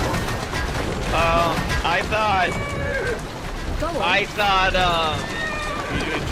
you know, Arsene Lupin's the thief. But that doesn't fit into the Sherlockiverse, so it had to be him. I mean, yeah, the person who... Just like the Meat Pie Murderer, they absconded it a little bit so that it wasn't that obvious. So that people couldn't say, well, you're directly related. It's like, no, we're not, we did it. Anyway, I probably should stop and we can move on to... I don't know what else you want to do with this episode. I suggested we do some topic talking about, but I don't know what you want to do. You can.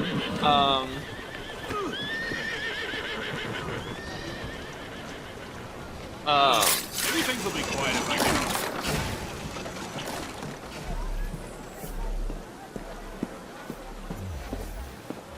on. I will say that after thinking it over, I would still say I really like Assassin's Creed Syndicate just for the fact that it's a bit of a goofier game. The missions are goofier and they're not taking everything serious all the damn time, and at least the main campaign has a bit more going on between Evie and Jacob doing their assassin stuff. It's not all just a big history lesson. They actually have some historical, fiction-y sort of stuff going on, and I appreciate that. I don't know. It doesn't have the incredibly stupid RPG elements of the post-Origins games. This one has a up to level 12 system, I think, which makes things a lot easier to deal with. Along with having your typical Assassin's Creed features and, you know, not bound by level scaling shit that Origins and Odyssey have. Sure. As I said, out of the Assassin's Creed games, I've never really played 1. I played all of the versions of 2, so all of the games in the 2 series.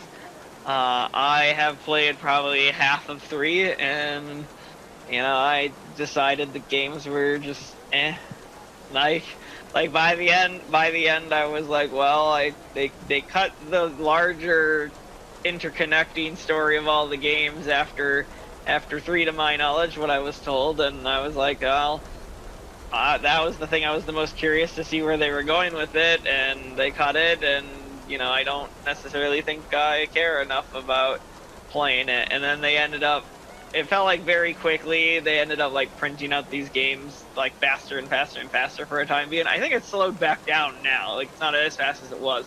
But I felt like these games were coming out, so it was like, yeah, okay, all these games are cookie cutter, like feel a lot similar, and I don't know, there's issues and crap that I brought up in the last week when we were playing this, that like I'm surprised they didn't fix that by this point in the series and stuff like that. And like, I guess is my opinion on the Assassin's Creed as a franchise. As for this DLC, it was mostly fine. It was okay. Nothing you say that blew to my Evie's face. Yeah, nothing blew me away. And then there was 2 cases that pissed me off super goddamn hard. One being the case that was the reference to Dr. Jekyll and Mr. Hyde, where I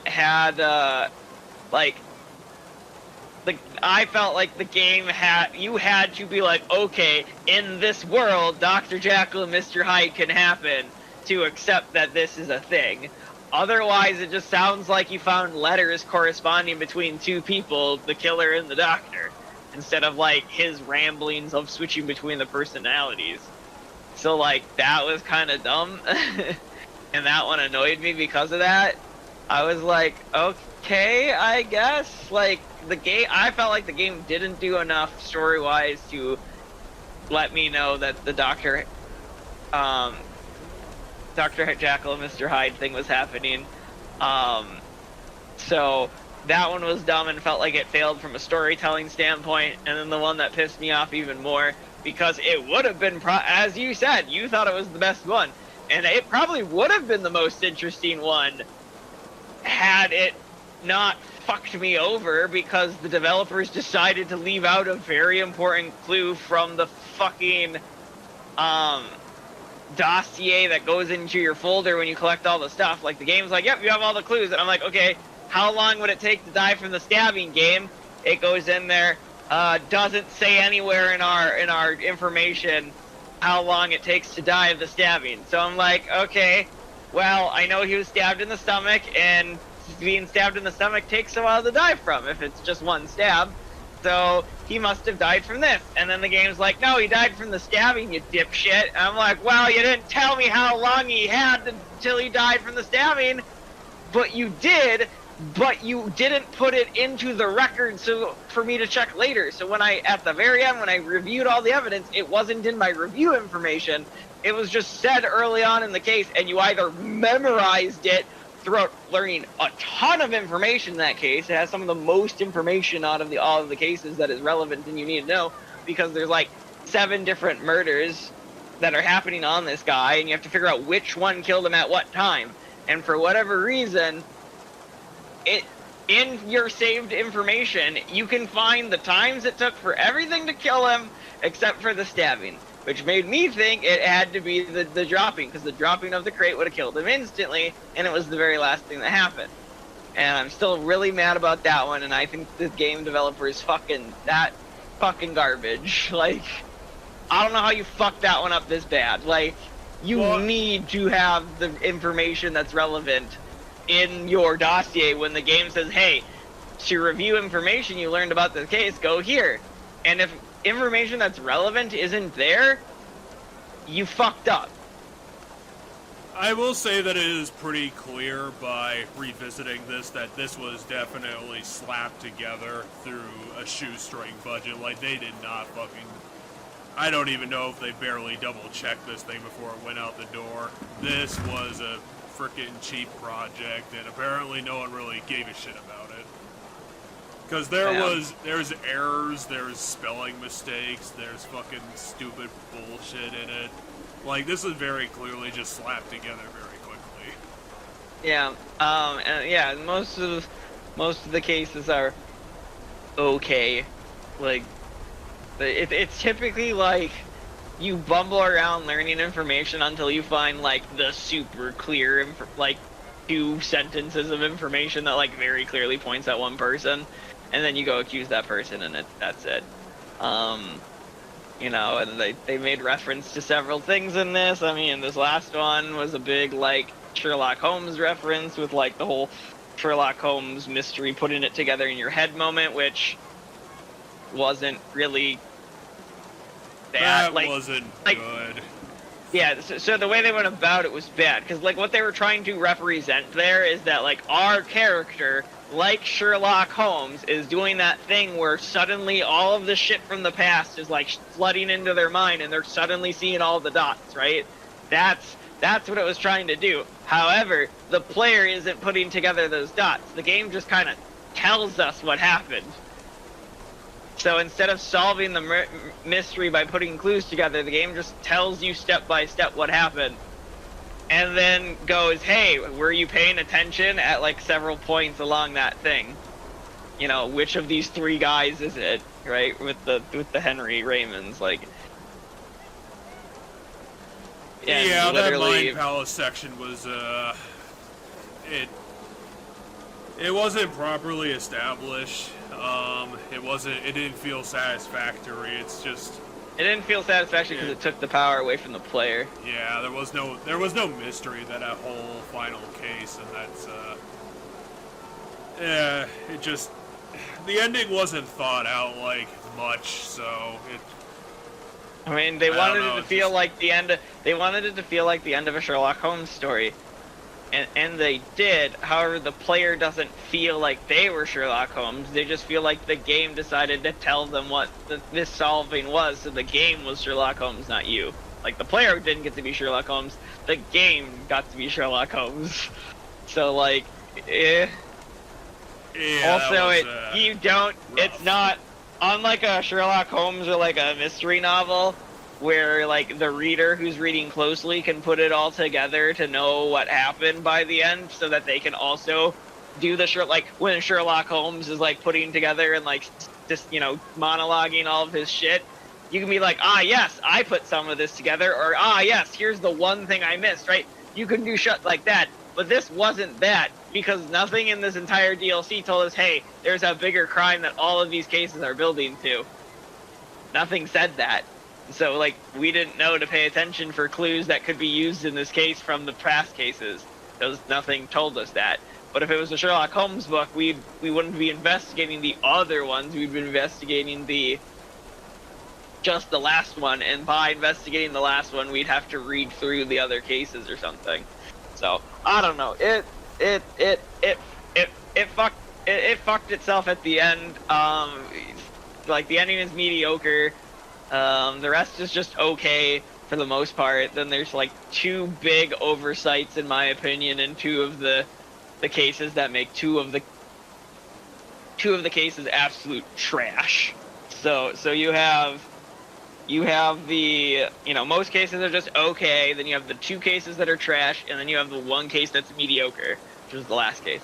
And with that, I think then there's only like maybe 8 cases in total. So yeah, it's not a really good look when, you know, 2 of your cases are just hot garbage, in my opinion, because of a big oversight. that just trashes them entirely, in my opinion. And then you ended on a really mediocre one, where the game gets to act like it's smart and not you, the player. So, yeah, that's that. And yeah, I mean, I don't know. As I said, the Assassin's Creed games for me are, you know, the novelty of them wore off really fast. And by the time I got to 3, after playing all the different versions of 2, I kind of stopped caring. So, and I never went back, and I never even thought about going back. And, you know, playing this game, I'm sure it's fun enough, but, like, there's several other games I'd rather play if I want to do, like, the stealth murdery stuff in a game. I can do other games instead of this. My personal favorite game that I do that has stealth mechanics is probably Far Cry for me. I do like me some Far Cry, which I wouldn't exactly compare to this game, but at least if you're just looking at the stealth, like, murder, assassin-y stuff, they're in both games, and you can do it in both games. But yeah, so yeah, that's, I guess, my ending of what I thought of this DLC. Yeah, that's another project in the books, and we'll be... I think we're going to be doing Undertale Bastard Genocide Edition tomorrow. Yeah, Genocide run tomorrow. Genocide run tomorrow. I'll have to teach you what we need to do. Basically, we have to grind the game. It's literally kill everything, literally. Kind of. So the encounters with, like, the enemies, like Washua and that, remember those enemies? Those are all random. So, like, you can kill Washua and then run around and get Washua again, right? It's like there's more than one Washua. There's, like, just like the frogs at the beginning. There's, like, multiple of the frogs and stuff. So, like, essentially, you have to kill a certain number of things per area.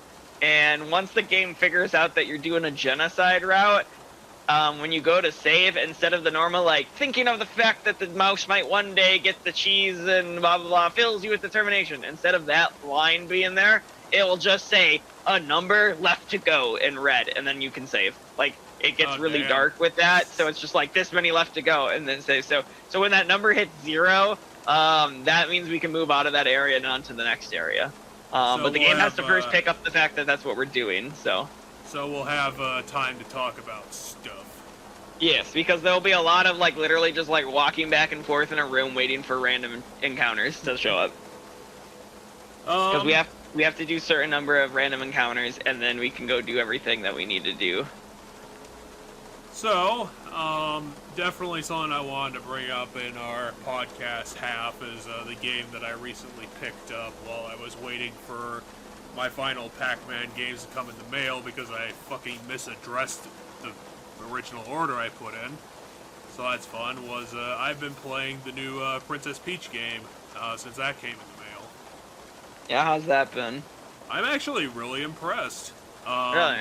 I would say that it surprisingly slightly edges out Super Mario Wonder for me. Really? I would probably say it's on... Yeah, I'd probably say that it even beats Super Mario 3D World. Like, it's definitely one of the best Mario games they put out, and it's really creative. It's got a lot of fun gimmicks. It actually has some, compared to a platformer, it's got some more solid story stuff going on. I love the premise, and honestly, I love most of the designs, even down to Peach's default design where they gave her a ponytail. I think it's a really good-looking ponytail. She has some voice acting, and it's really damn solid. It's not much, and that's kind of the only real problem I'm having with the game is that and the soundtrack. They really needed to, in my opinion, I think they needed to tune it up about 20% more. Like, the soundtrack, if it had, like, 20% more pomp and circumstance, a little bit more, like, just a 20% more music added to it, I think it would be really excellent, but it feels like a great soundtrack that's just missing a couple of things in every song. And I think if it had it in that, it would probably be as wonderful as Sonic's good soundtracks, because it really does need that energy that it's slightly missing. There's a couple of dumb little details in the designs that I don't really appreciate, like how her cowboy design has bull tusks on her hat, and it just looks really silly. And it's bull horns. Yeah, she has bull horns on her cowboy hat. And I was like, bulls don't have tusks. Yes, you're right. So it's like the bad things I can say about it are really down to nitpick level, and when it gets down to that level, it's like, this is a fucking excellent game. I really do want to say that I think I would love to say that it's invaluable to be in your Switch library, but I don't think it's that good, because the Switch has come out with so many good games that I think the good games on the library fill out all the slots for being invaluable, that I don't think you can really fit Showtime in. But I don't know who made it, but I really think that Next Level Games really did this one, because it's reminding me a lot of Luigi's Mansion 3. Okay. I'm not 100% sure, but I'm like 85% sure that Next Level did this one, and it would make sense because Luigi's Mansion 3 was their last game, and I think they came out around 3 years ago, so it would make sense time-wise that this would be their next game. Yeah, that makes sense to me. I was gonna say, for everything I saw of it pre-release-wise, it did remind me of Luigi's Mansion 3, so like, just visually, like, it felt like Luigi's Mansion 3. Like, the energy and, like, the visuals to it just felt at home with that Luigi's Mansion 3 stuff. Which is another game I need to finish. I haven't really played much of Luigi Mansion 3. I will say that the premise is kind of confusing, because the bit is that I actually laughed when I heard the antagonist's name, because the antagonist is Madame Grape and her Sour Bunch. Huh, okay. And as dumb as it sounds, I kinda like the antagonist, even though they don't really have a lot of presence. I mean, I guess the villain has to be named after a fruit, because Peach is a fruit. I don't know.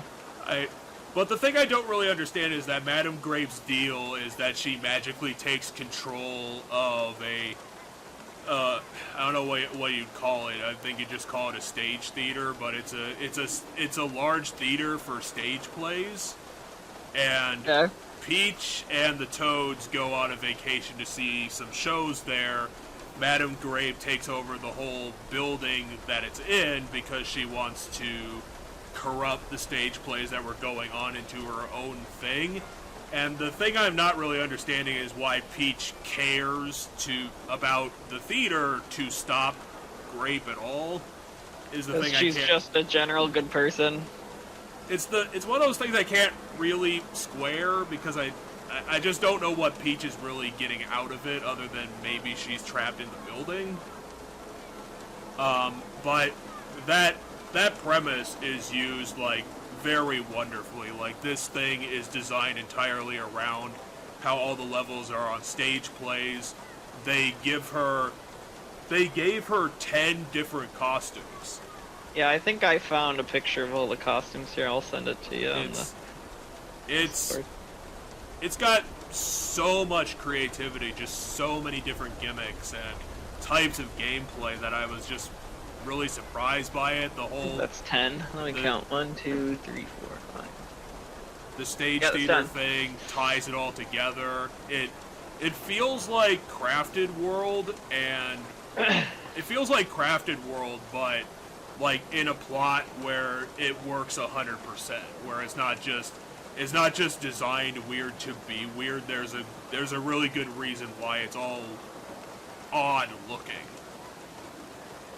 Like, gotcha.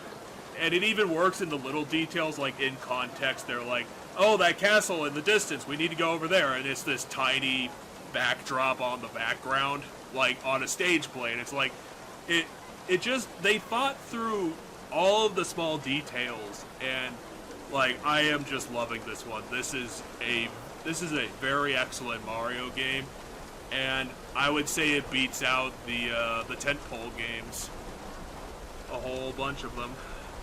Okay. Yeah, so I haven't played this, nor have I looked into stuff around it since it came out. I did listen to Arlo review the demo, and I know from thumbnails of his channel that it looks like his opinion has changed somewhat, and it's gotten better, but he wasn't a huge fan of the demo. I think his biggest complaint for him was that the game was just kind of like ridiculously too easy. That's definitely a problem with the. I don't know if you would call it a problem, but yes, this is probably one of the easiest games I've played in a long time. Like, I described it earlier today, and I was like, this game would be accessible for literally 7-year-olds. Like, I think even a 7-year-old looking at this would be like, this is kinda easy. Well, so here's the thing. I think 7-year-olds can play a lot of games. Like, games don't have to be baby, like, 3-year-olds could probably play this game to my understanding.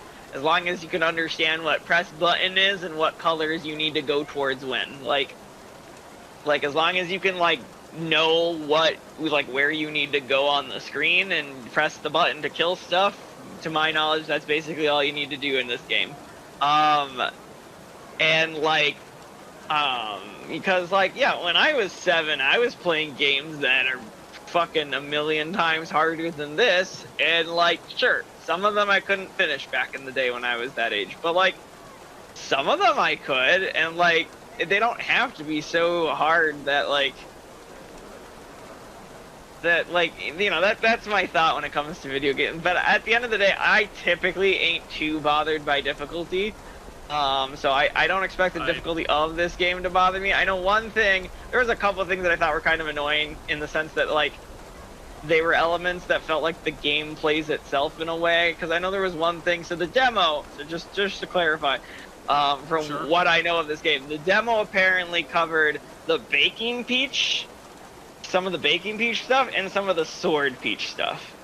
So the Baking Peach stuff was basically looked like a Mario Party mini game to me. It didn't look like levels so much as it just looked like a Mario Party mini game. And I don't know how many of these suits turns into a Mario Party mini game, but if like a handful of these suits are Mario Party mini games, I don't know if I'm really that excited to play it myself. Maybe if the mini games are fun. And then the sword one was the one that looked fun because it was like a, you know, kind of a platformer, like going through levels. It reminded me of Kirby, which, I mean, Kirby's a pretty easy platformer at the end of the day. It reminded me of Kirby, but like one of the things I thought was weird is there's like a witch time dodge thing or something, and like with the boss or something, Arlo was saying that when you like dodge it, the game like automatically has you fly back to the boss to attack it, so like you yourself don't even need to position yourself so that when you dodge its attack you can also then land a punishing hit. The game literally just gives you the punishing hit. And I was like, yeah, that's kind of lame, but that was the two things that I remember sticking out from his review, where I was like, yeah, maybe I'll wait to hear more, is what essentially after watching the demo review, remember this was a review of the demo, my brain essentially went, yeah, maybe I'll wait to hear more, and now I am hearing more. You are the first time after this game has come out that I've decided. I was gonna probably check in with in a while, but you ended up bringing it up. So for future people, like, we're talking about this game, like, I think like it came out like just under 2 weeks ago. Like, this is very recent. Yeah, and I watched the review of the demo like 2 days or so before it came out. And I'll probably go back and watch Arlo's further stuff on it now that the game is out, because I know I saw a thumbnail that showed that he's like, apparently he's conflicted about the game, which he wasn't. In the demo, it didn't feel like he was conflicted about it. It seems like he just was like, yeah, this game's not for me. Is what he seemed to be saying with the demo, but Literally today, I think it was, that I saw the thumbnail. No, yesterday, 1 day ago. I'm extremely torn on Princess Peach Showtime is a 30-minute video he put out. And the video I watched was from 3 weeks ago, which was called A Grown Man's Impressions of the Princess Peach Game. Yeah, that's fair. And so, like... It's definitely not...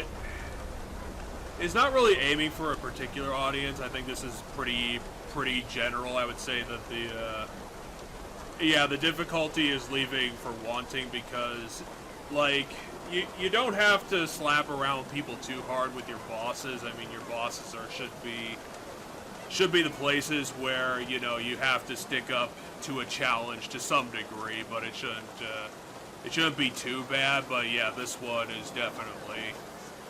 you were exactly right. On sword fighter levels, you do the parry and you automatically get the counter because it's just what the game does. And the enemies are completely helpless and they're really slow. So there's barely combat in this game because like everything is just given to you. But I noticed that the game wasn't difficult, but I wasn't having a bad time with it because, like I said, the sheer charm of the game is the reason why I was having a fun time. Yeah, and I that excites me because, you know, if that, you know, for me, you know, I know some people who like difficulty gets to be like a really important thing, and if a game's too easy, they get really mad and stuff. And for me, typically, if a game's just impossibly hard, then I'm just like, okay, whatever. But like, I always like the more just funness. So, like, a game can be super easy and I'll like it, and a game can be like moderately challenging and I'll like it. Hell, I've played games that I like that are considered really hard. I don't really go out of my way to have challenge in games. It's not really my style, but you know, I will state your review of the game has me more interested than it was a while ago. The thing I still fear the most, that was the thing that I think was scaring me the most from the review of the demo, was how many of these costumes are Mario Party minigames, right? And I'm looking, I posted a picture to you in Discord, but I'm looking at it right now of all the costumes in the game, and there's a handful that my brain off the top of my head I could guess is a Mario Party minigame. So the baking one, I feel like could be a Mario Party minigame. There's an ice skating one that could be a Mario Party minigame kind of character. And maybe the mermaid one. And the cowgirl one. I think the cowgirl one, depending on what you do with her, could be like a level one with the sword, or it could be like you have to wrangle bowls in this something. Like, it could be like a Mario Party minigame. So like, it feels like half of them might be Mario Party minigames. I do want to say something else, that this game is it's pretty damn short, to be honest, and probably substantially shorter than even Mario Wonder was. So I probably wouldn't recommend people buy it now, because I think that if you were shelling out the full price, 50, 60, whatever the hell it is, I think that's a bit too much for this one, because I think I'm gonna get it done around like 8-9 hours, to be honest. And as great as it is, I think you should probably wait for it to be like $30, $40. It'd probably be more fair. Or you could just rent it like I do, but I mean, I might put it on my beta list, to be honest, and might actually just buy a copy for myself, because I just like it. It's one of the games I've liked in such a long time that I've just like, legitimately, this is fantastic. Yeah, and I you know, when the game was coming out, and you know, I didn't really see much of the gameplay other than like the different costumes she was getting out. Like, those alone were like super awesome to me, because I'm like, look at all these different outfits for like what is my favorite character to play as in Mario like games, where you play, you know, where you have like the whole roster of characters to pick from. Like, you know me, when we play Mario Party together, I always pick Peach, because you gotta play Peach, and she's always been like one of my favorite characters out of Mario that I like, just because, you know, she's adorable, and that's all it takes, because, you know, at the end of the day, Mario characters don't have much depth to them. One thing I would recommend would be to watch a section of the game about the ninja level, because the other thing that made me laugh about this game was And it just goes to show the level of detail of this game.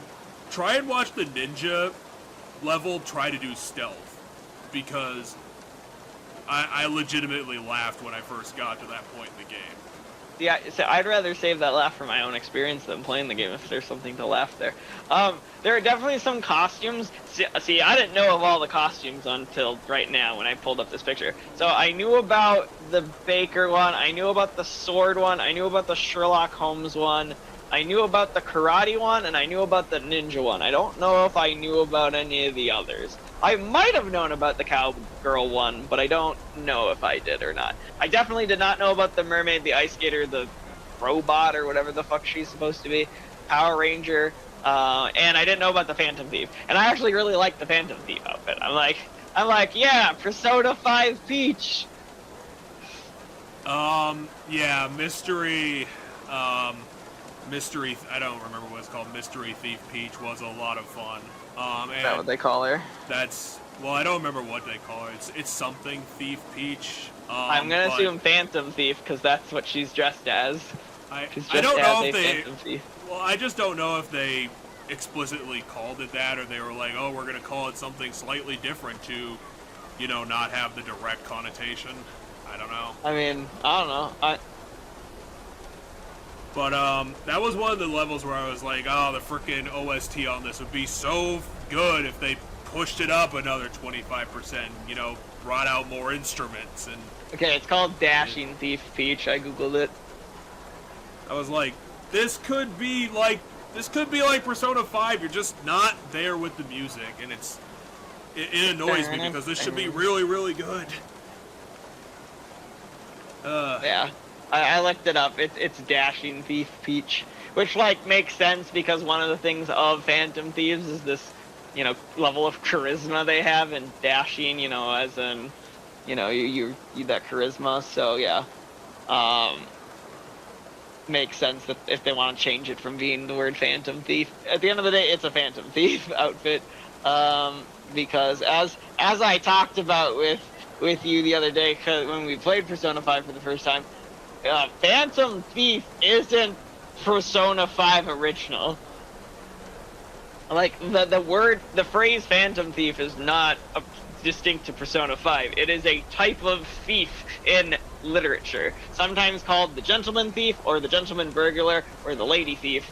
The gender-neutral name is Phantom Thief, and it's that dashing, charismatic thief that, like, taunts the fact that they're gonna steal this and do this whole thing, and yeah, that is your gentleman thief or your Phantom Thief in literature.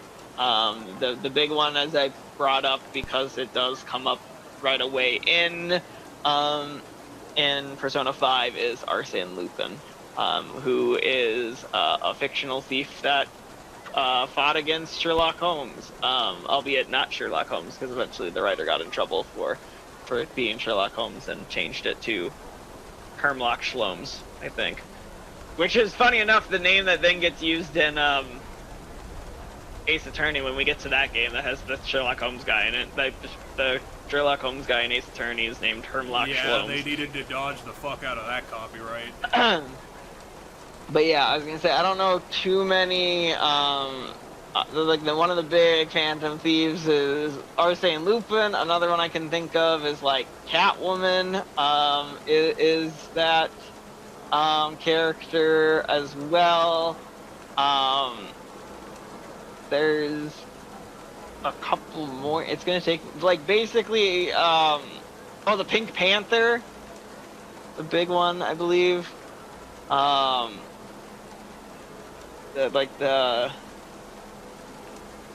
believe that is a Phantom Thief story.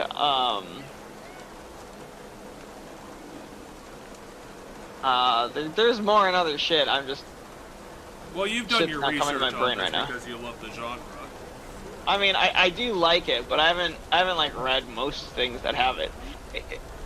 But yeah, I mean, now I'm looking. Apparently Gambit is one according to Wikipedia. I guess I haven't read enough X-Men stuff where Gambit is a criminal. I can see it. I can see how Gambit has the personality of one, it's just in the stuff, the X-Men comics I've read, in the stuff I've watched that has Gambit in it, Gambit isn't a thief. So, like, if he is a thief at any point in time during the comics, which wouldn't surprise me if he was, because Lord knows, like, a large handful of X-Men used to have criminal backgrounds at some point in time. That it wouldn't surprise me that at one point in time he was a gentleman thief, because he certainly has the personality of one, like the personality I'd come to expect from one, which is that charismatic, taunting nature, and that like sleek coolness. That is something Gambit has in spades. Let's see, other ones that are on here that I sort of can see. They have Bugs Bunny on this list, interestingly enough, on Wikipedia. I don't know if I fully agree. I don't know if I fully agree with Bugs Bunny. Like, yes, as a variation of Bugs Bunny, I agree. I think that ultimately why Bugs Bunny was put on this list is because Bugs Bunny is a trickster archetype character. Yeah. And I feel like the Phantom Thief is a version of the trickster archetype. Like, Phantom Thieves are inherently tricksters, but tricksters aren't inherently Phantom Thieves, right? Like, what makes you a trickster is that, like, cunningness and that, you know, that trickiness. And that is an innate quality that the Phantom Thief has in literature, because you have to taunt your opponent, you have to declare what you're stealing before you steal it, and all this stuff to, like, outsmart your opponent. So there's an innate trickster element to the Phantom Thieves. So I do feel like, yes, presumably in specific Bugs Bunny cartoons, Bugs Bunny probably plays the role of Phantom Thief, because Bugs Bunny is the archetypal trickster. Like, if someone asked me to point to a trickster in like 20th century television, I'd point to Bugs Bunny. Like, it'd be one of the fastest characters I'd point to. If someone's like, hey, from some sort of TV show that I would know, who's a good example of a trickster? I'd be like, oh, Bugs Bunny. Bugs Bunny is a great example of a trickster. But yeah, who else, now that I'm looking at this list, who else is on here that I recognize the name of? Apparently they have the Penguin on here. I don't know if I believed, like, at times, I guess, the Penguin could be, but I think the better example, I think in some versions and some stories, the Penguin works that way, but I also feel like most of the time Penguin feels like a mob boss to me. I think the better example is still, at the end of the day, Catwoman. Catwoman is 100% a Phantom Thief.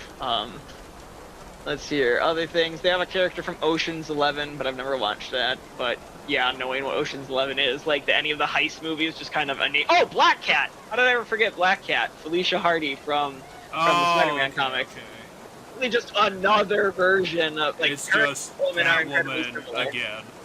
Yeah, her and Catwoman are very similar. It's just one's in Spider-Man comics and the other one's in DC comics.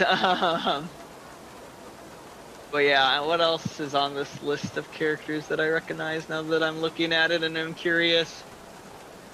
Somehow Apocalypse. Oh, Carmen Sandiego! Duh! How did I forget Carmen Sandiego? Yes! Well, because you lost 100%. Her again. Duh.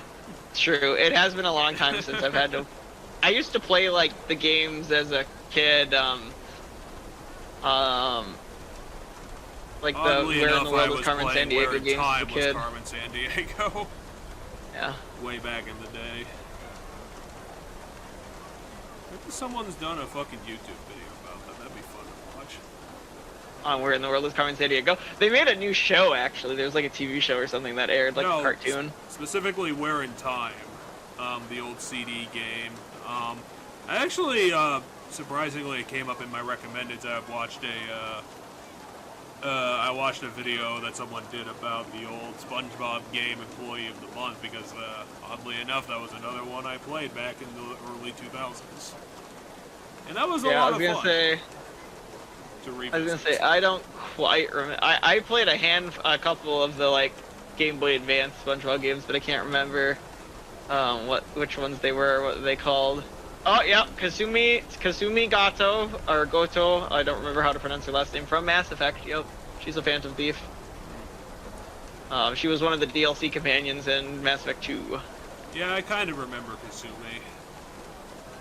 I mean, that was one of the more involved partnership missions.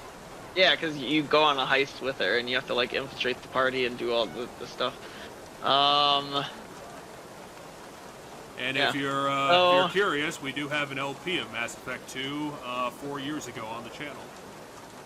So apparently Phantom Thief itself might originate from anime here, because they have a section, so on the page Gentleman Thief on Wikipedia, they have in fiction, and then they have like a list of gentleman/lady thief characters and Western culture, right? So specifically Western culture. And then as you get farther down, they then have a different category labeled Phantom Thieves. And here it says Phantom Thief, Japanese, this like kanji,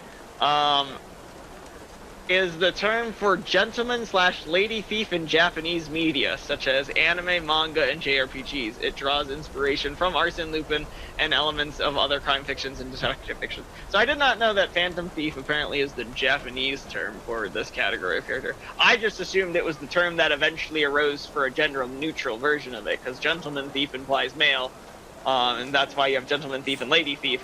So I assume Phantom Thief became the... Yeah, I was gonna say, I assume Phantom Thief, which just sounds neater, was someone came up with a general neutral term once upon a time, and yeah, apparently it's the Japanese term. So, Ada Wong, yep.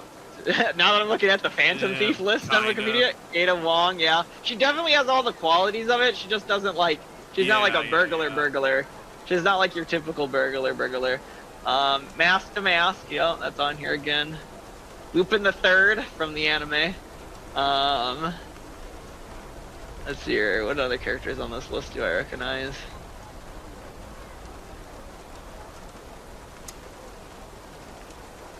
I mean, if they're getting that deep in the weeds, they probably have a ton of fucking characters. I mean, yeah, there's a good handful, but like, they're just pointing at characters from anime and video games. Interestingly enough, there's another Phantom Thief in Japan named Joker that isn't Persona 5 Joker.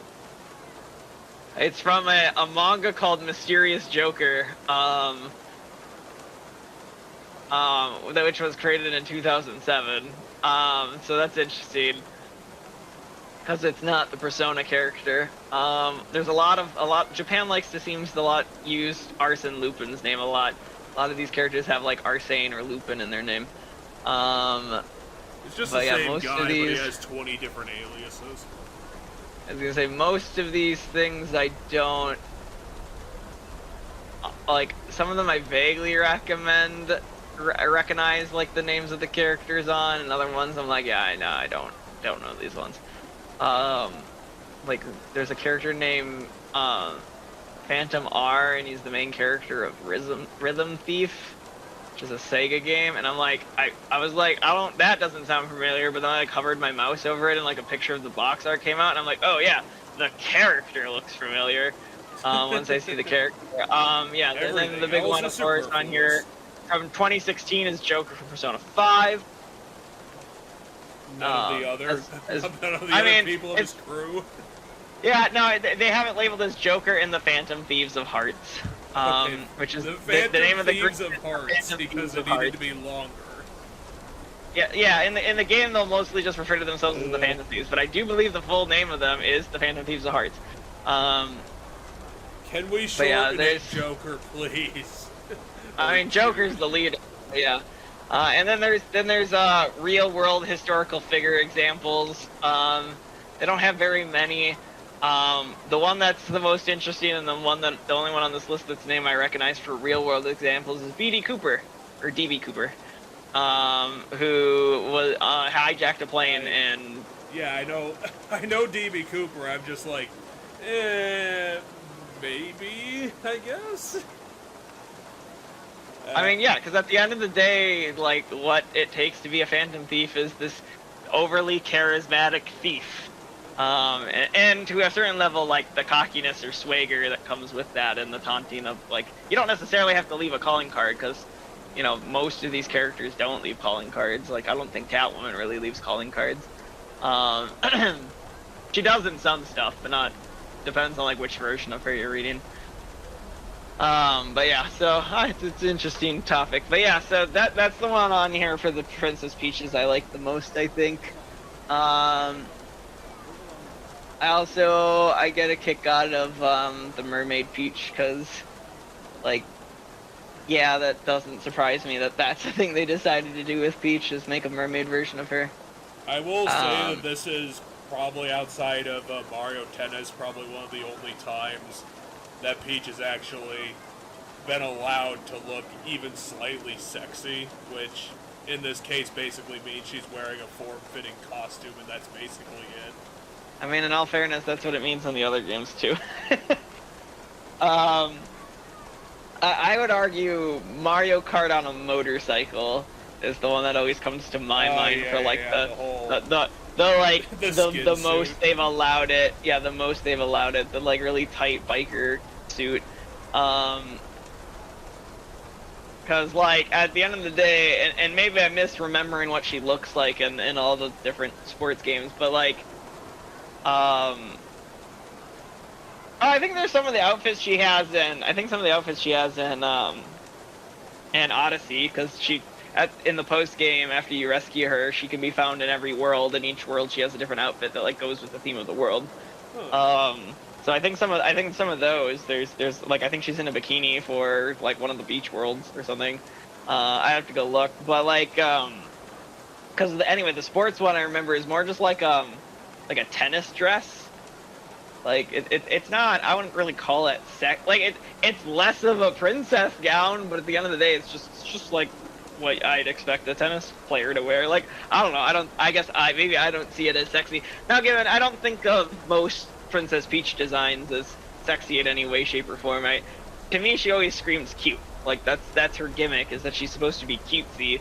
I feel like they kind of leave the more sultry looks for some of the other characters in Mario over the years. Like I think Pauline gets to have like she has like the slitted dress for when she sings Jump Up Superstar, and some of those like more stereotypically like sexier outfits I think are more for other characters. I don't know. I was just like, I like these outfits. I mean, yeah, I don't know. I'm looking at them now. I'm like, well, I mean, I guess, yeah, in the way that they're just tighter outfits, and you see more of her actual curves of her body. Like, I'm like, okay, I guess that's sexy in that way, but like, that's not really what I think sexy means. Just because you can see the outline of a person's body doesn't make it sexy. I was gonna say the only one I can personally think of off the top of my head, and that I know for sure is in Mario games, is the Mario Kart motorcycle outfit on like all of the princesses, because of this how skin tight those outfits are. It has an innate like sex appeal to them. But now I'm curious what all Peach's Odyssey outfits look. Because now you made me think. Fair enough. Alright. Huh. We have a good picture of them all. I just pulled up a random article and I'm going to start reading it, but we eventually should talk about this one a little bit, because I've thrown out a game that I was playing for a different one. Yeah, there is a Bikini Peach in Odyssey, so there you go, there's that one. Because technically, I think the mermaid one is technically wearing a bikini, but it's I don't know. It's kind of like one of those child-safe midriff design ones. I don't know how you describe it, but it's not like an actual bikini. It's technically one, I guess. It's enough for some people, I'm sure. Anyway, apparently, when I googled her outfits for Odyssey, I found a wiki called We Are Peach Wiki. And it's wearepeach.fandom.com, so I assume it's a wiki dedicated to Princess Peach, which is just kind of a lot in my opinion.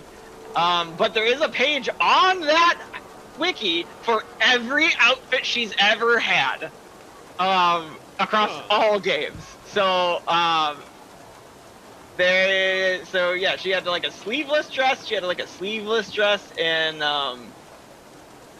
Sunshine. She has the tennis dress for tennis, which is why I once again don't really think of that outfit as sexy. I was gonna say she has the bike outfit. She has like just a normal like gym clothes, I guess, for like, I assume this is from the Olympic Games ones, because she's got like a volleyball in the picture. The Striker ones, one of the ones from Striker, I would argue, there's like 3 different soccer like styles she wears, and one does cover her more than the rest, but one of the soccer ones, it's like full midriff and everything, so I'd argue that one's probably considered spiky cool. There's her in a one-piece swimsuit for Olympic Games. She has a horse riding outfit apparently. There is a lot of art of her in kimonos, which I did not realize there was this many different art of her in kimonos, but it's from, a lot of them are from, like, Japanese promotional stuff, or just, like, certain things, so, Oh, Unicorn Overlord came out. At the end of the day, I guess if that's what someone considers sexual or sexy, then that works too. I really don't. And then, yeah, the Odyssey outfits, she has an Explorer outfit, she has, like, a more winter outfit, I guess. She's a summer vacation outfit. No, she's wearing, like, a winter coat kind of deal and leggings, and then, like, has a, I would, to me, it's, like, European Peach is, like, the thought of what I call this outfit, but, like, we could call it a winter outfit, because that's what they call it here. Europe doesn't understand what winter is. But to me, it's a very, like, European style, like, what I'd expect you to wear on a cold day, and like, a European woman on a cold day to potentially look like, because the hat's like a beret kind of hat. And then, yeah, the only one, the other one that came to my head when you said, like, a sexy outfit for Peach is, yes, there is the bikini one from Odyssey, so I guess there's that. I just remember the one time that she was in booty shorts, I think, or just like short shorts, and that was the only thing I could really think of. That would be the standard sports outfit, which is what they have it labeled as here. I don't know what game it's in. She's in a tennis dress for the tennis games, so. And apparently, in the older golf and tennis games, she's been in a different style of tennis dress. One that's even more princessy than the one that she's in the modern tennis games, which is more of a traditional style tennis dress, but with like her brooch or whatever you want to call it on it. But yeah, so there we go. That is our way too long of a discussion on how like different, like what outfits Peach is wearing and whether or not they are sexy. Because at the end of the day, there's a lot of them. I mean, I don't know. As I stated, I don't see most of the outfits of Peach sexy. Like, the only one I can think of was the bikini one. She's worn a lot of stuff. Yeah, she's worn a lot of outfits. I just don't know if I myself consider a majority of them sexy. I consider them cute, and I think that's what they're going with for. Because I feel like that is, you know, the style for Peaches, to try to make things cute, not sexy. Nintendo would never have the balls to make her actually sexy. This is literally as borderline as you fucking get. But they, like, again, I can't guarantee it, but Next Level is trying. At least they're trying. I was gonna say, I personally don't think you need to make Princess Peach sexy. I don't think you have to. Like, why does Mario have to have characters that are sexy? That feels weird. It's Mario. Well, it make it more interesting to see her in a different dynamic, at least. I guess. If she starts trying to seduce someone, it's gonna be a bit weird. I don't know. I think you could, if you wanted to like push the envelope, I could see it working. You want to just add the only thought, character to her. The only thought I can think of that like could work with that is if you do the whole like girly girl once like an evil like influence gets on her and she becomes like an evil version of herself. The evil version is like way more flirtatious and like seductive versus like the normal one where she's very pure. Like, I feel like that would be the best way to do it if you'd want to do it. I just don't think it's necessary. You know, Princess Peach is supposed to be baking Mario cakes and kissing him on the nose. She's not supposed to be, you know, seducing him into the bedroom. So yeah, it's the way I see Princess Peach. She should be cute, not sexual. Well, there's nothing necessary about it. I mean, if you want to write a story, you should go for it and try. I mean, yeah, if that's what I'm just saying, Nintendo doesn't have to do it, and I don't see a reason for them to do it other than if they'd want, I guess they could. And there is, you know, now that you got me talking about it and trying to think of stuff, there is shit in Mario where they did sexualize her. There's the whole she's naked while invisible thing in one of the Paper Marios. Yeah. Because, like, in order to be invisible, she has to take off her clothes. So there's, like, an innate sexualization of that because, like, it's like, ooh, we can't see her, but she's naked. Like, there's that thing going on. So like, it's that sexual taunt, like, element in storytelling where they're, like, you know, by having her be invisible, but also her being naked, there's, like, an innate, like, ooh, like, if only you could see her-ness that, like, the game's trying to taunt you with. If only you could see her, you could be even more disappointed. But, like, you know, so like, it's not like the Nintendo hasn't ever tried to make her sexual, or sexualized her. They haven't made her sexual, I should rephrase how I'm wording these things, because sexual would mean she herself is acting sexual versus sexualizing her, which is putting her in a situation where, from the viewer's standpoint, she is sexualized, which the naked while invisible thing is.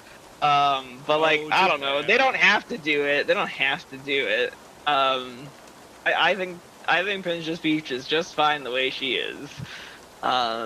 I do like her in more outfits, but that's because I like characters in more outfits in general. So yeah, give her more outfits, Nintendo. I will state that. They don't have to be sexy, but just give her some fun stuff to dress up in and stuff. And it'd be cool, like, cause, you know, at this point, I'm sure they'll make another one. Like, to say they're not gonna make another one is a lie. Because it definitely probably will, but to say it's going to be the same is the answer is going to be no. I don't think it's ever going to be the same again, which is Smash Bros, right? But like, you could put a bunch of these outfits into Smash Bros now that she has like all these outfits from this dress-up game, if you wanted, like in the next Smash Bros game. And you know, her kit at this point might be iconic, so maybe don't change her kit. But if you wanted to change her kit, you could. Like, now she has more elements to pull from to do... There's a lot of options now. Yeah, instead of just, like, the weird made for Smash move kit she has, which isn't in, like, anything else. But, like, at this point... Well, that's not true. The down B is from Mario 2. Which at that time, like, when Melee came out, it was, like, literally the only game you could, like, play as Princess Peach in. Other than like the Mario Party games and stuff, which I guess her side smash is also a reference to the sports games because she pulls out like a tennis racket and a golf club and stuff. But like, you know, her pull out the Toad move and the Hacha and stuff, that's just stuff they made for Smash. I guess the Paracel thing is, I don't know if she like floated down with a Paracel in any Mario games, but she has a Paracel in a handful of Mario games, so there is that. But yeah, so, I don't know. But yeah, if they wanted to, they could incorporate, like, these outfits into Smash, and then, like, maybe give her some moves that make reference to this game. But I more like the idea that, like, whatever her moveset is, you just can play in some of these outfits. Similar to the fact that you can be, like, Construction Mario and, like, the most recent Smash. You can be, like, the wedding suit Mario. It might just end up being, like, 4 skins from the game, and that might be... I guess it depends on how successful this one's going to be, because like you said, there might be detractors coming out and be like, you know, maybe they're willing to give it a 6 or a 7 and be like, yeah, just throw it on the shelf and forget about it. Right.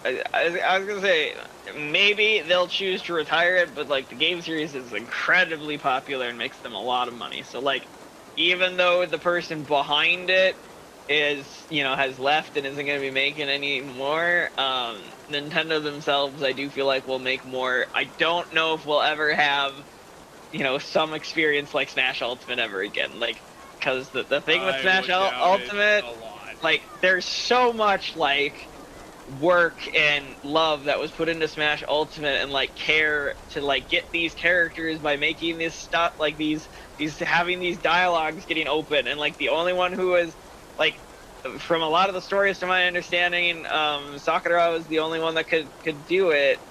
And he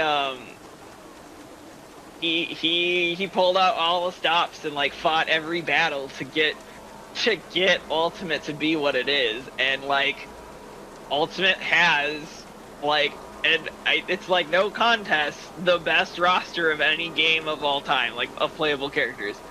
Like there is not a game anywhere out there that has a better roster of playable characters than Ultimate, and that's because Masahiro Sakurai went to bat. He got all these crossover characters. Yeah, basically, he's got not all of the characters and everything, but he's got like so many characters that are like big and like everybody loves from different franchises, like from outside of Nintendo. Like there's so much shit that had to get negotiated for that game in order to get like most of those characters, and like I don't see those people wanting to play ball again. Like I don't know how much they were paid for those things and stuff like that, but like I don't see most of those people wanting to play ball again. Like, I don't think you're going to be able to get Cloud and Sephiroth in the next Smash. Like, I just don't think, or Sora. Like, I don't think you're going to get those. I don't know if you're going to get Minecraft Steve in the next Smash. Maybe, I don't know. I do think I do think it's going to be easier to get stuff from Microsoft than it would be to get stuff from Square Enix for Smash, albeit there is like 4 or 5 characters from Square Enix at this point. Enix, I think Square Enix and Nintendo have enough of a relationship at that point that I don't think they'd be the hardest balls to get in play. But I'm trying to think what all characters from Square Enix are in Smash Ultimate. There's Cloud, Sephiroth, Dragon Quest Hero, Sora, and that might be it. Might be those 4. That might be it. I can't think of anybody else from Square Enix that's in that roster. Yeah, you might be right. I thought it was more extensive than that. I was gonna say Microsoft gave Banjo-Kazooie and Steve, and there might be another one. I think Microsoft was just happy that they were able to make some fucking money off of the Banjo license for once. Yeah, I pulled up a picture of all of the roster of Smash Ultimate, including the DLC. Yeah, so yeah, Microsoft would have been Steve and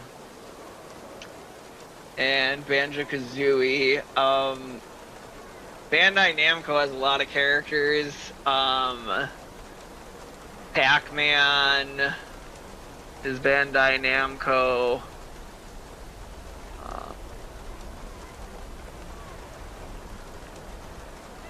Wait, is it really only like 2 characters from Bandai Namco? I thought there was more. No, I don't think Bandai. It's just Pac-Man. It's just Pac-Man and Kazuya from Tekken. Are those literally the only Bandai Namco? Yeah, I don't think they contributed a lot to the. Which is weird because they were one of the developers. Like Bandai Namco helped develop this game, so I'm surprised they don't have more of their characters. Well, SNK is in there with Terry. They probably just shoved a lot of what they did into trophies and stickers and things rather than characters, because that's true. Bandai Namco just, really their claim to fame, because they didn't really evolve, was their ancient arcade stuff. They just kept coasting on that and not really evolving much. I mean, I don't know. Tekken still huge, but yeah. I guess the games that I think of from Bandai Namco are the fighting games, so Tekken, Soul Calibur, stuff like that. How many characters are there from Konami? Is it just Richter and Simon? Probably. No, Snake's from Konami, right? Yeah, Snake too. I'm surprised you forgot Snake. I forgot what company owns Snake. I forgot what company owns Snake. Was what it was. How many characters from Sega? You got Sonic. Surprisingly, you have a lot. Joker from Persona.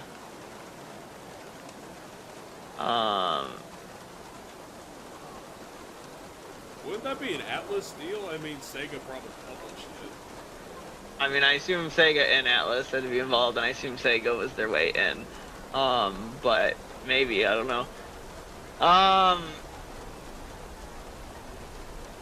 yeah, that's it for that one. Wow, Capcom surprisingly has some of the largest out of the third parties, and I was not expecting Capcom. Capcom and Square Enix are kind of two of the largest ones, because Capcom has Ken, it has Ryu, it's got Mega Man, it's got that actually might be all, but that's still 3, which is a lot more than other companies. For some reason my brain's telling me there's a third Capcom, or a third Capcom game represented, but I'm looking at the roster and I'm not seeing anybody that's Capcom. Well, unfortunately, Resident Evil didn't fit the game, so that wasn't going to happen. Yeah, and then most everything else in some way, shape, or form is like kinda owned by Nintendo. Because there's characters that like I don't exactly know if they're like owned by Nintendo, or if they're like Nintendo has like some small claim to them because they're just kind of Nintendo exclusives. Because Monolith or Monolith Soft, I don't remember what exactly the company's called, is the people who make they make the Xenogears games, and you have, you know, Shulkin and or Xenoblade Chronicles. I mean, Xenogears is another game, but yeah, you have Xenoblade Chronicles and Shulk and Xenoblade Chronicles 2 and Pyra and Mithra in the DLC. Platinum is technically the people who make Bayonetta, but also once again at this point Bayonetta is kind of unique to Nintendo stuff. It is still Platinum Games' deal until they pick themselves up from their bad decisions. Yeah. Now that I look at the roster of the game, I'm just remembering how goddamn bad we all wanted Dante. I remember there was like some sort of leak or like some sort of evidence that had everybody thinking it was going to be Dante when it was Byleth, like that DLC announcement was everybody was thinking it was going to be Dante, and then it was Byleth, and it was like a huge disappointment because a lot of people aren't big on the fact that there's so many goddamn Fire Emblem characters in Smash Bros. Which, like, at the end of the day, like, sure, it's fine. I'm not hugely bent on the fact that there's so many of them. But this one is half dragon. Doesn't that make it unique? And everyone's like, I mean, that was Corrin. That was in Smash for Wii U. That one got announced for DLC. Corrin was DLC in Smash for Wii U. Byleth was DLC in Smash Ultimate, and at the very least, Byleth is a better. What like? Would that make it? I was gonna say, the ones that irritate me is the fact that I don't, as I said, at the end of the day, I'm not too beat up about the fact that there's so many Fire Emblem characters. I just don't like the fact that like a lot of them have like the same or very similar-ish movesets, like Lucina and Marth and Chrom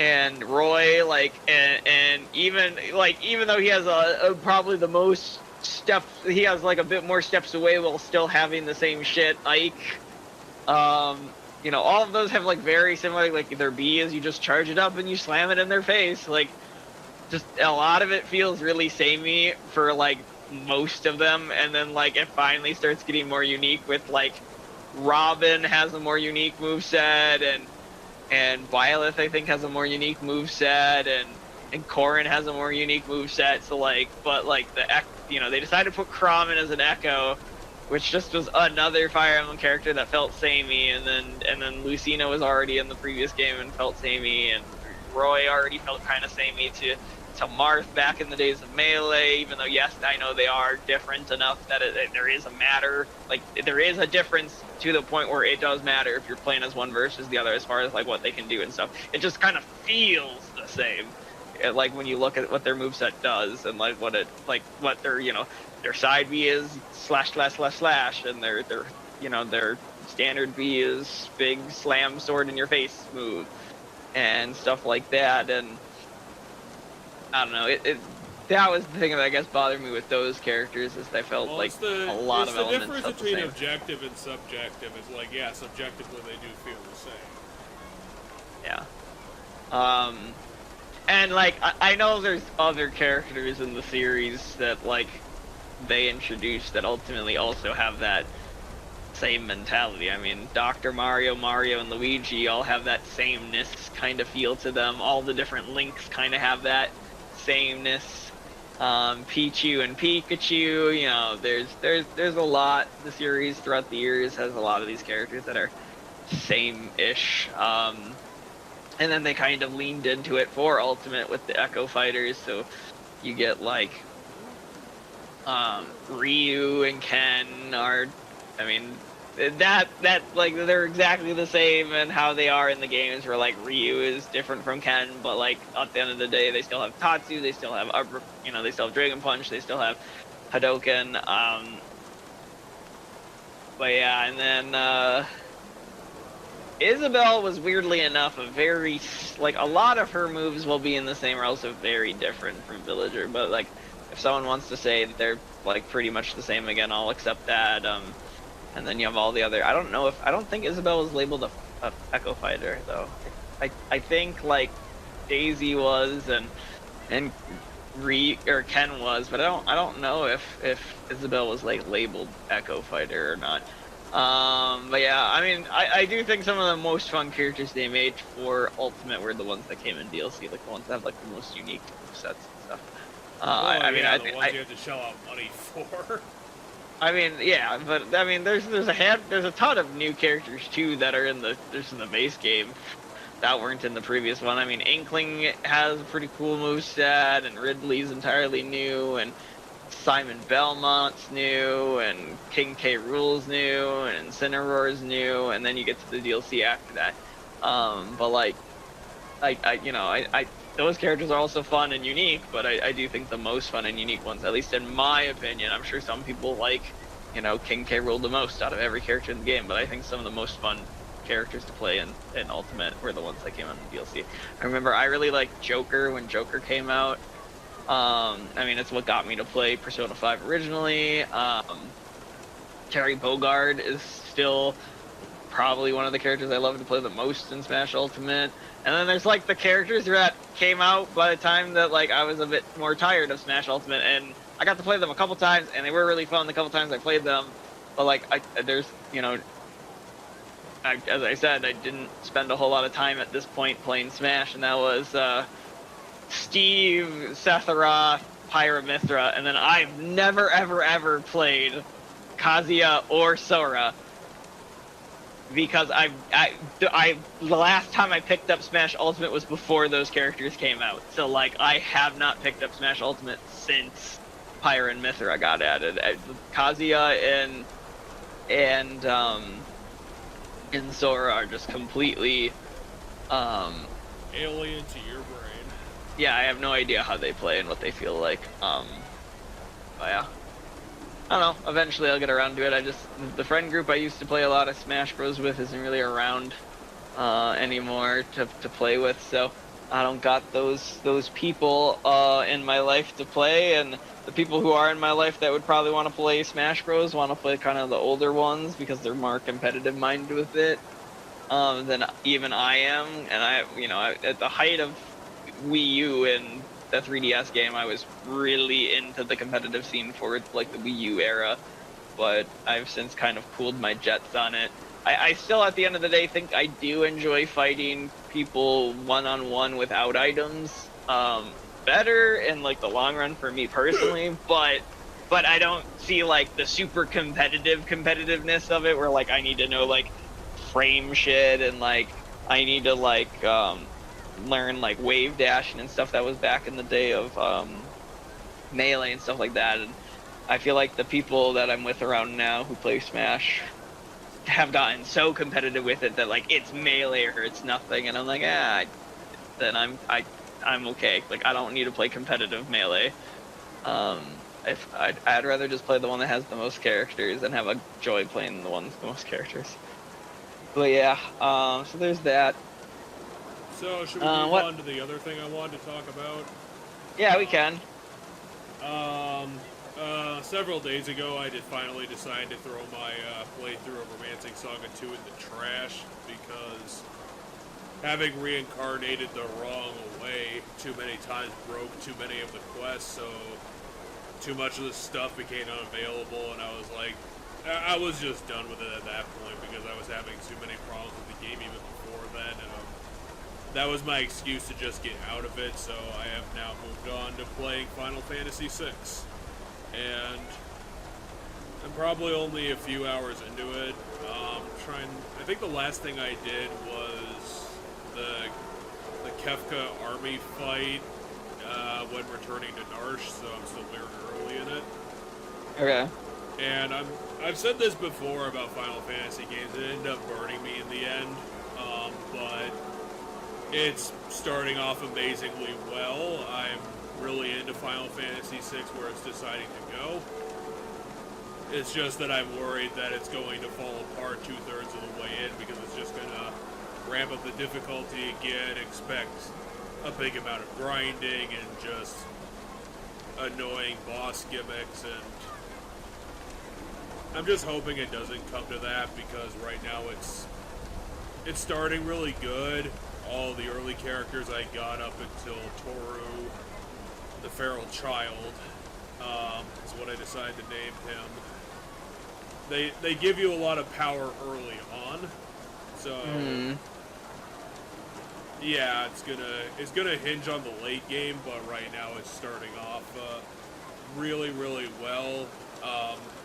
Melody just went Super Saiyan and flew off into the sky somewhere. We gotta go track her down.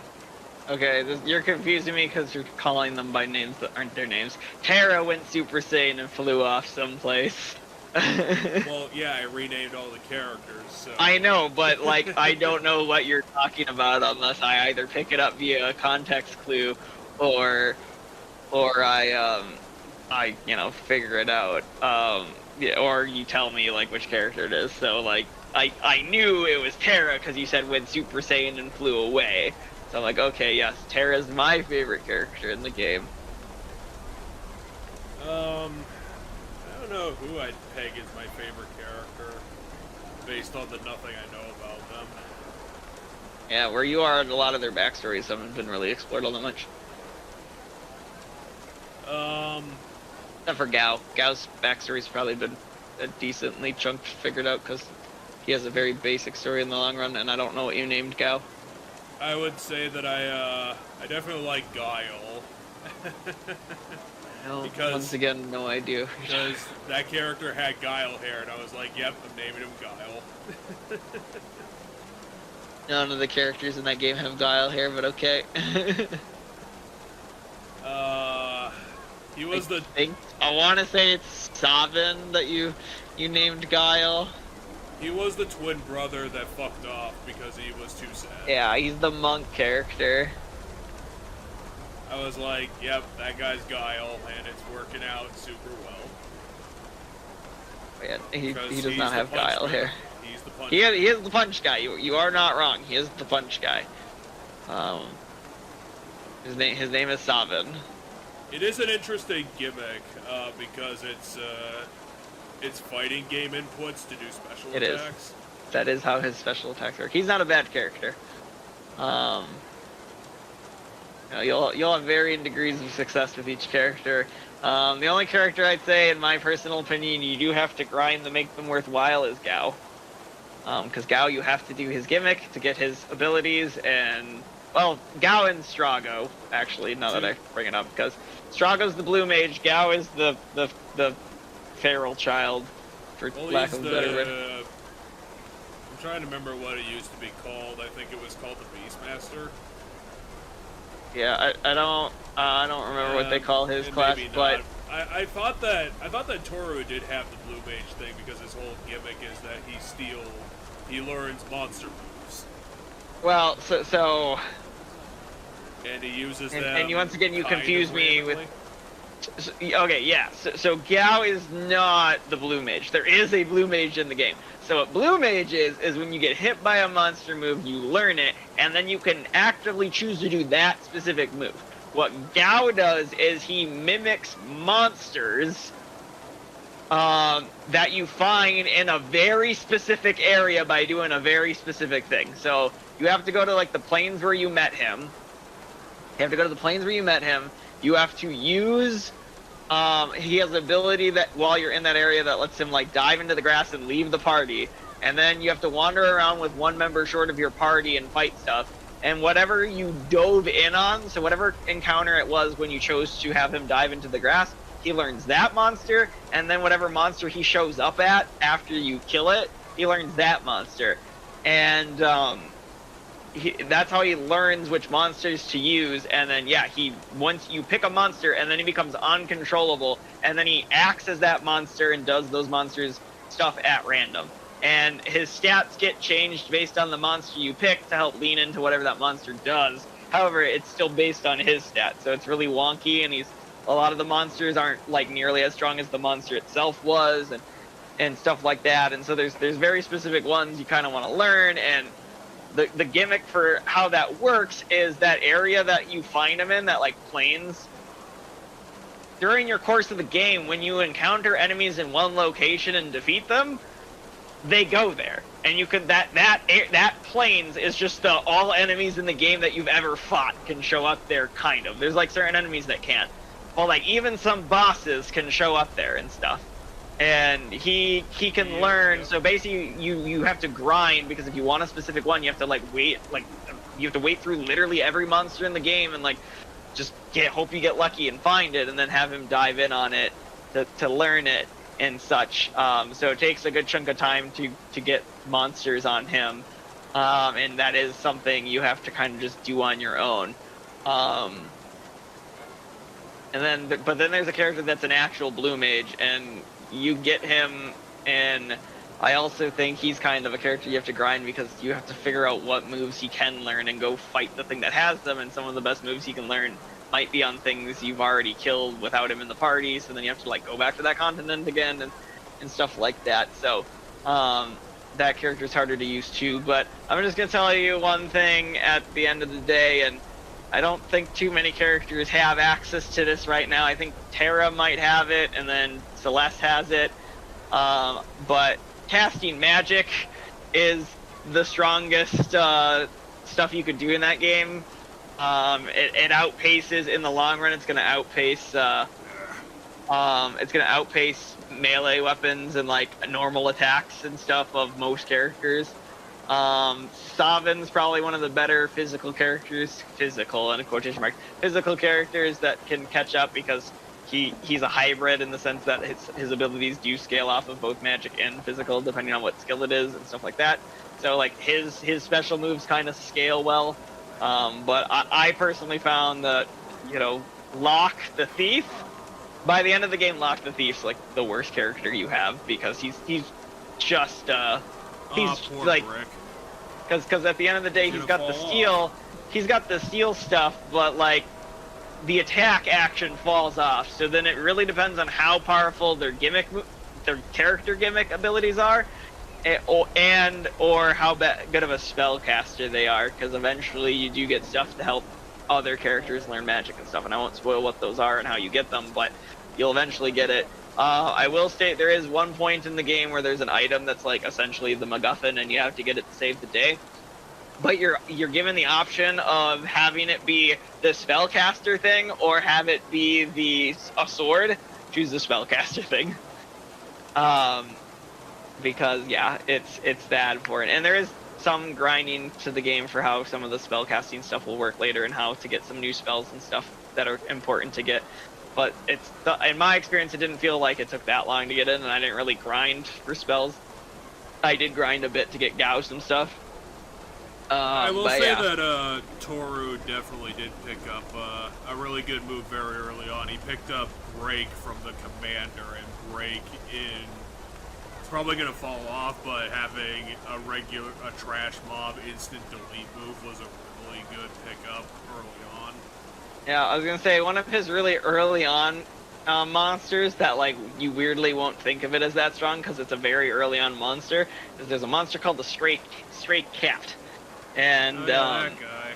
The Stray Cat has an ability called Cat Scratch that hits a stupid amount of times, and Gao can get it hitting pretty good for a good chunk of the early game. It does kind of, the stray cat falls off towards the end, but then by then you can have like behemoths and like other really powerful monsters for him to be, which I did go and get. One of the characters I really loved, and I don't think you've gotten to where you can get them.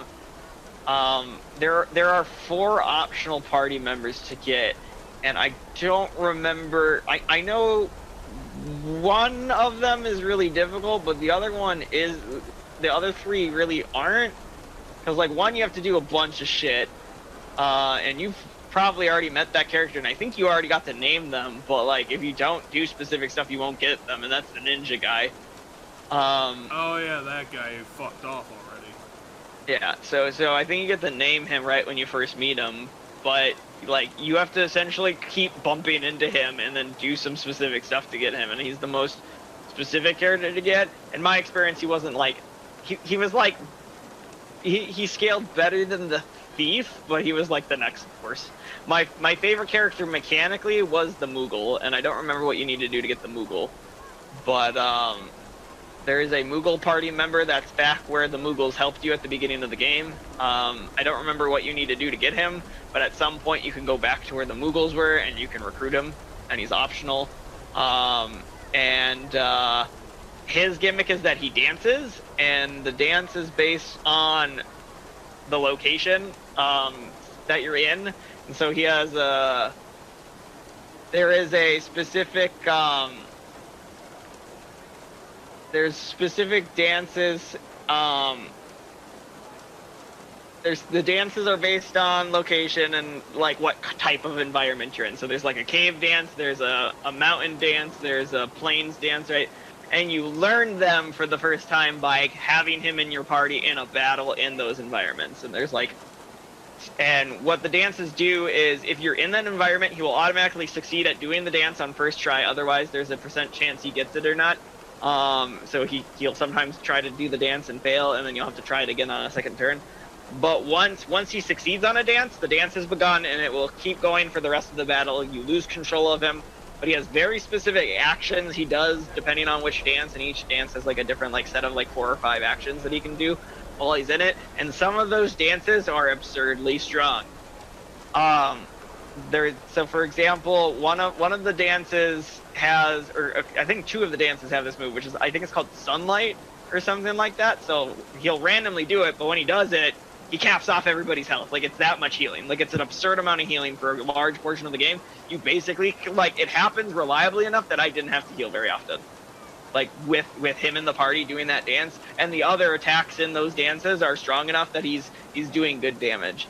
And then he for the late game, he picks up, because he has a really good magic stat. So once you get the ability to start, like, teaching different characters spells, you just switch him into a spellcaster, and he becomes super strong in that regard. So he was my strongest character.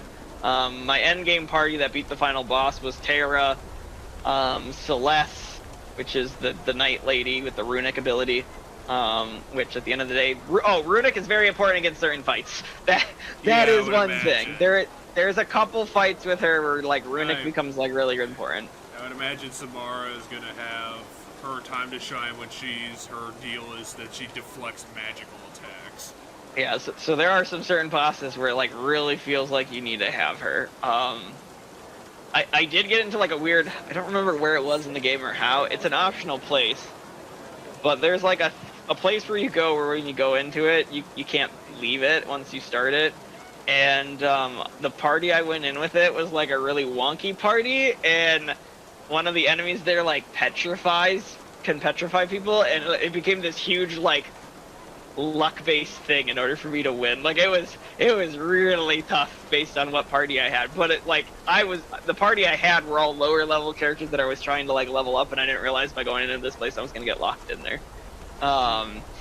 So as long as you try to keep some good characters around, you should be fine. But yeah, at this point, I assume you have everybody. I assume you have Terra. You don't have everybody, but you have Terra, you have Locke, you have Edgar, which is the king guy with the different gadgets. His gadgets are, you have to find more of them in the world, but the tools he uses, they're pretty good. They're pretty good. I got him his Bio Blaster, and that does pretty good damage.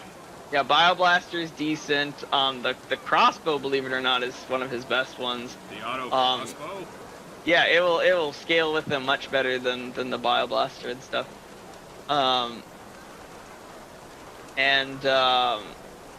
He'll eventually get one. That's his best AOE damage is the auto crossbow. He'll eventually get there's like a buzzsaw or something, I think it might be called. That one's pretty good. It's high single target damage. There's a drill that you can get that's pretty good armor piercing single target damage too. But yeah, the auto crossbows becomes his best like AOE ability. But yeah, you should have Cyan, which is the samurai. You have Gao. You have Savin. You have Celeste. I don't know if you have the Gambler, and you shouldn't have the Blue Mage or the Pictomancer yet. Yeah, the last three you will get them no matter what in the main story is the Gambler, the Blue Mage, and the Pictomancer.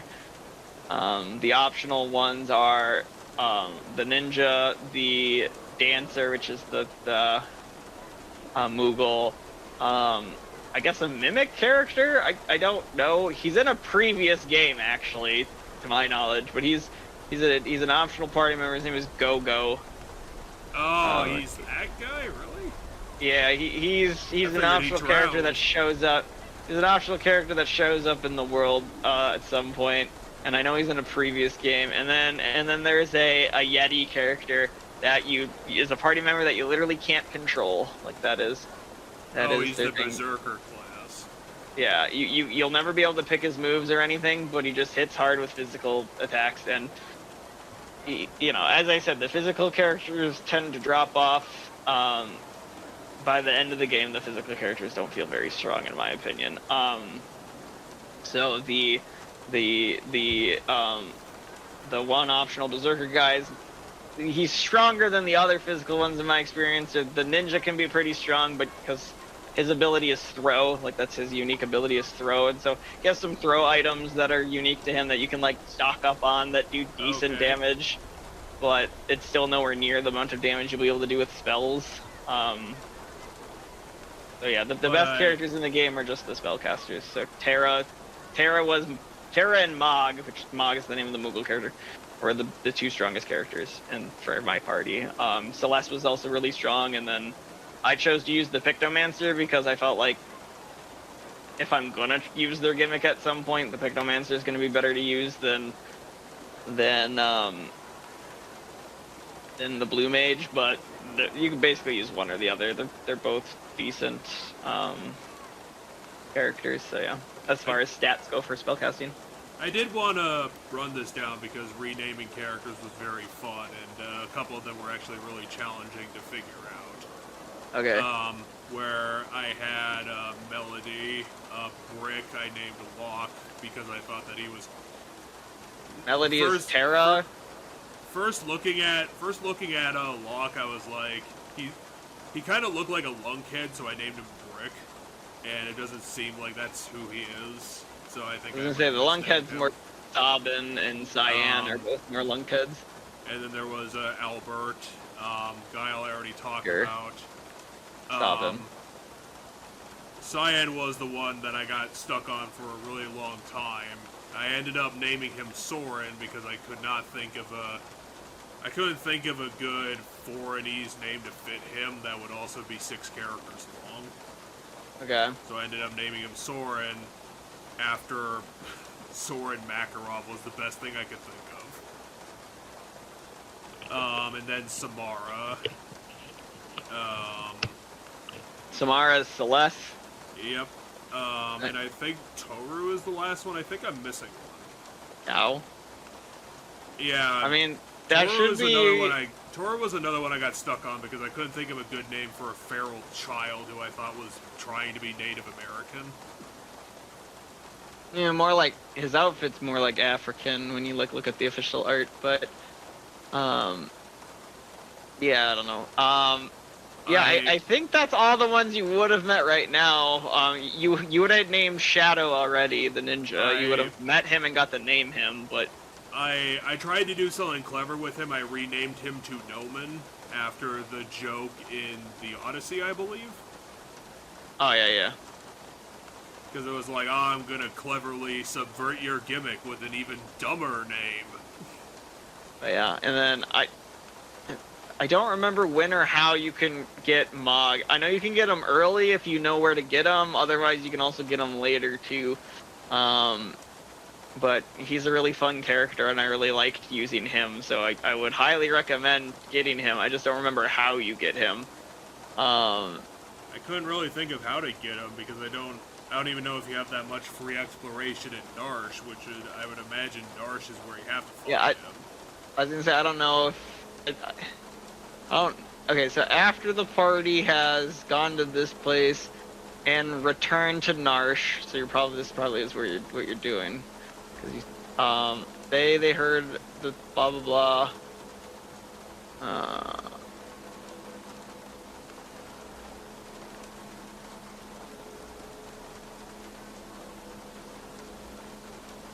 Well, while you're reading, I will say that Kefka, I'm actually kind of warming to how ridiculous of a villain he is, because he's one of those characters that I usually don't like too much because he's kind of black and white evil. Like, he's completely sadistic for, like, very little reason, but his sadisticness is so clever that I'm kind of turning around on it, because, like, he's kind of a one-note character, but he's doing so many silly, evil things that it is kind of working for me as a villain, because I just don't know what the hell he's gonna do next. I don't know if I really appreciate him in context being dressed as a clown, considering he's supposed to be, like, the sergeant of the Gestalian army, but I don't know, maybe it'll turn around as well later on. Yeah, I don't know what you're currently doing in the story, or like what dungeons and places you've gone, but apparently there comes a point where after you've raided, there's a research facility you'll raid, and I won't tell you why or how, but once you've done that, you can return to Narsh, and I don't know if the game tells you really to go to Narsh, because once again, this is an optional character, but when you return to Narsh, there's like a guy who was in the town, and he fled into the cliffs behind Narsh, and he's holding the Moogle hostage and demanding that, like, if you don't let him go, that he'll kill the Moogle, and you eventually save the Moogle, and when you talk to the Moogle, that's how they join you. The only character I could really think of that was in Narsh is that old guy who ended up saving Melody from her amnesia, I think. Or just picked her up from a cave. After the Magitech intro. There's a couple people in that city, but yeah, apparently at some point... There's also Bonin, I think, the rebel leader. I think his name is Bonin. But yeah, I think it's... Might still be there. I don't know. I think it's after... It's after a research facility, but at some point you'll get a way to travel around the world map pretty freely, and I think that for sure that's when... Or a dragon. Yeah, I'm pretty sure when that happens, that's when you're able to go get Mog, because then you just go back to Narsh, and then there's like this thing with this bandit that you can fight, and I don't remember exactly what you have to all do, but when you're done with it, you get to talk to this Moogle, and he joins you, and then after the big event, which I won't tell you what the big event is, but after the big event, you can then go back, and there's like a character-specific item for him that I found super useful, which, when it's equipped to him, it turns off random encounters for your party. Okay. So it's an accessory that does nothing but turns off random encounters, which, like, once you feel like your party's strong enough, like, helps just get places a little faster. Like, I did a large portion of the final dungeon that way, and I did a lot of some of the later dungeons when I felt like pretty overpowered, that way. That way I didn't have to deal with stuff, and then just like right before I walk into a room that feels like the boss room, I just take it off and replace it with something else so that he has something that's useful for him in battle. I will say that I think very explicitly where I am in the story is that the party is going to go chase down Naked Sky Melody, and we're heading to Jadur next. Yeah, it's after that, I'm pretty sure. Because I'm almost positive by this point in time you'll have the gambler in your party by the time you can recruit Mog. Because I know you have like free form of the map, and I don't remember when you get the free form of the map, but you do have the gambler by the time you have the free form of the map. So you'll get to go back to Narsh, and then there's just like this little thing, and then how you get the Berserker is you have to have the Moogle dancer. So if you have the dancer in your party and you go back to Narsh after the big event, then you can meet the Berserker character, but it's after the big event.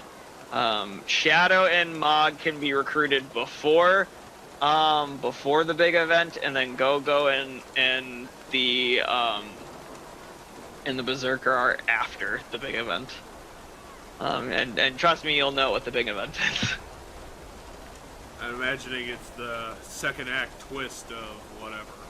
Basically, I would call it the big impactful moment of the game that everybody remembers and like stands out as being like a huge big story moment that like ultimately changes a lot of things for the party. A big one that I know I can spoil because everybody knows it, that feels kind of similar to it, is before or after Aerith dies for Final Fantasy VII. Like everybody knows Aerith dies in Final Fantasy VII. So it's kind of that big moment of 6. That doesn't necessarily mean it's a party death, but it's a big story moment where like suddenly you're like, holy fuck, that just happened. And two of the party members can't be gotten until after that. But yeah, and I don't remember when you get the Blue Mage or the Pictomancer, but you will get them as part of the main story. You'll also get the Gambler as part of the main story.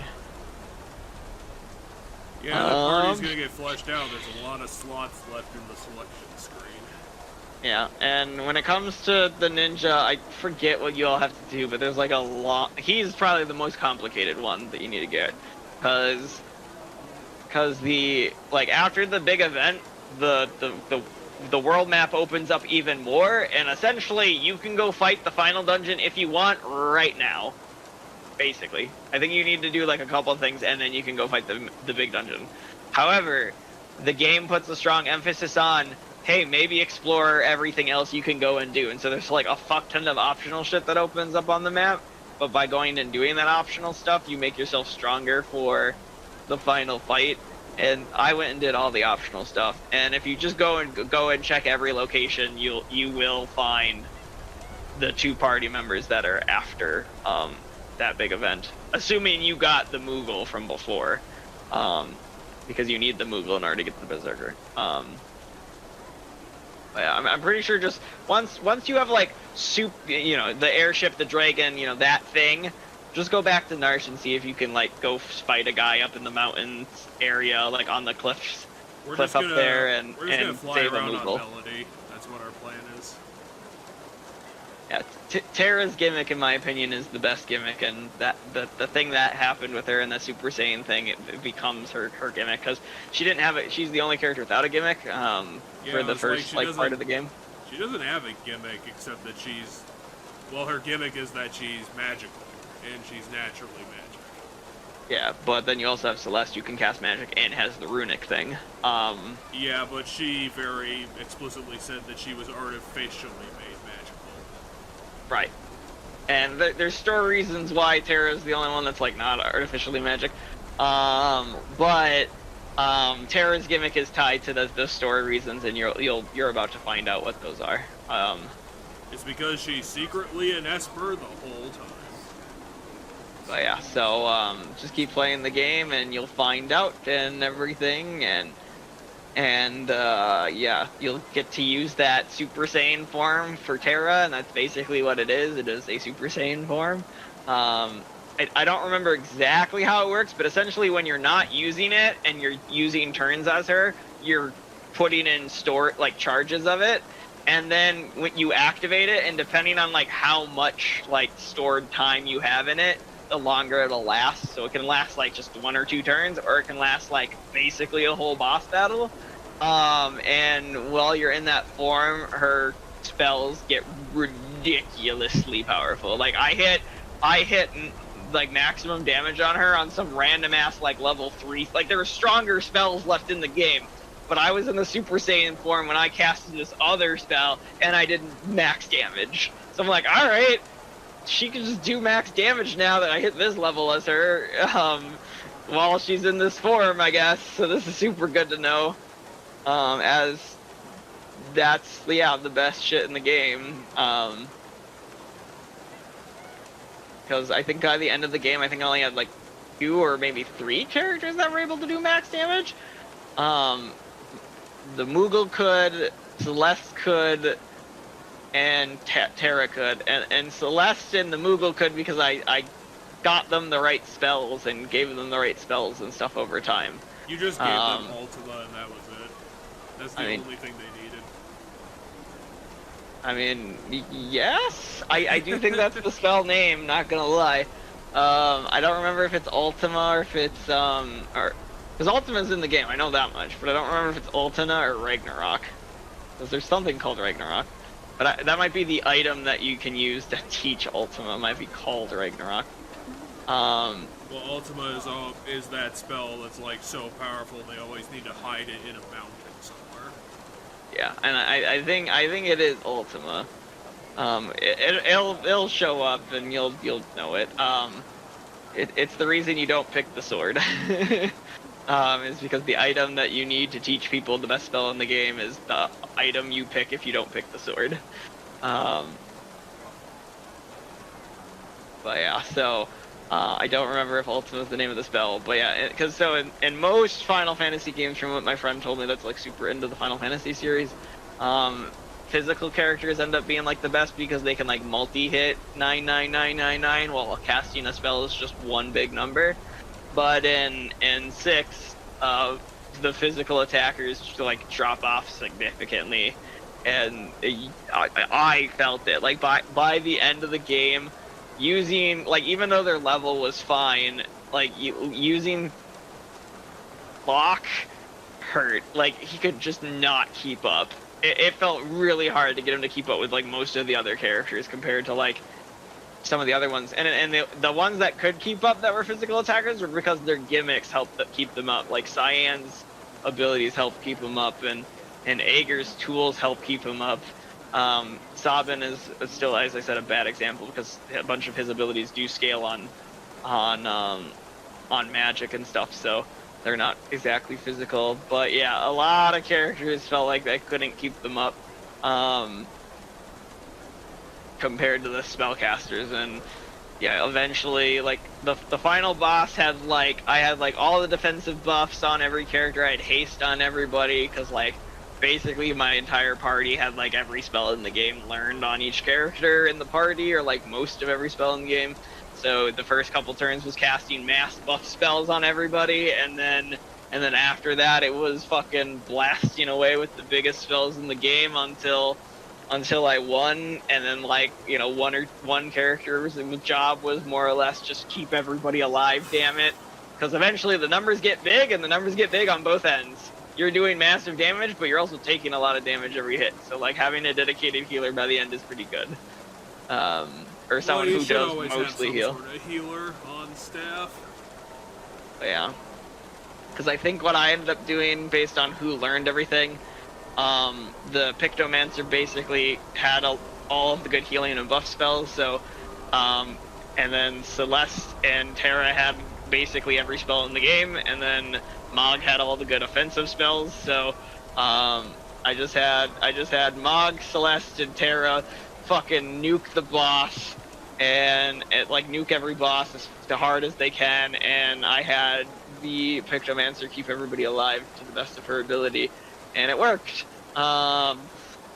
the final boss is a toughie. I won't lie, but I was able to get through some of the early phases of the final boss pretty quickly because of just how strong my party was from going and doing everything in the game.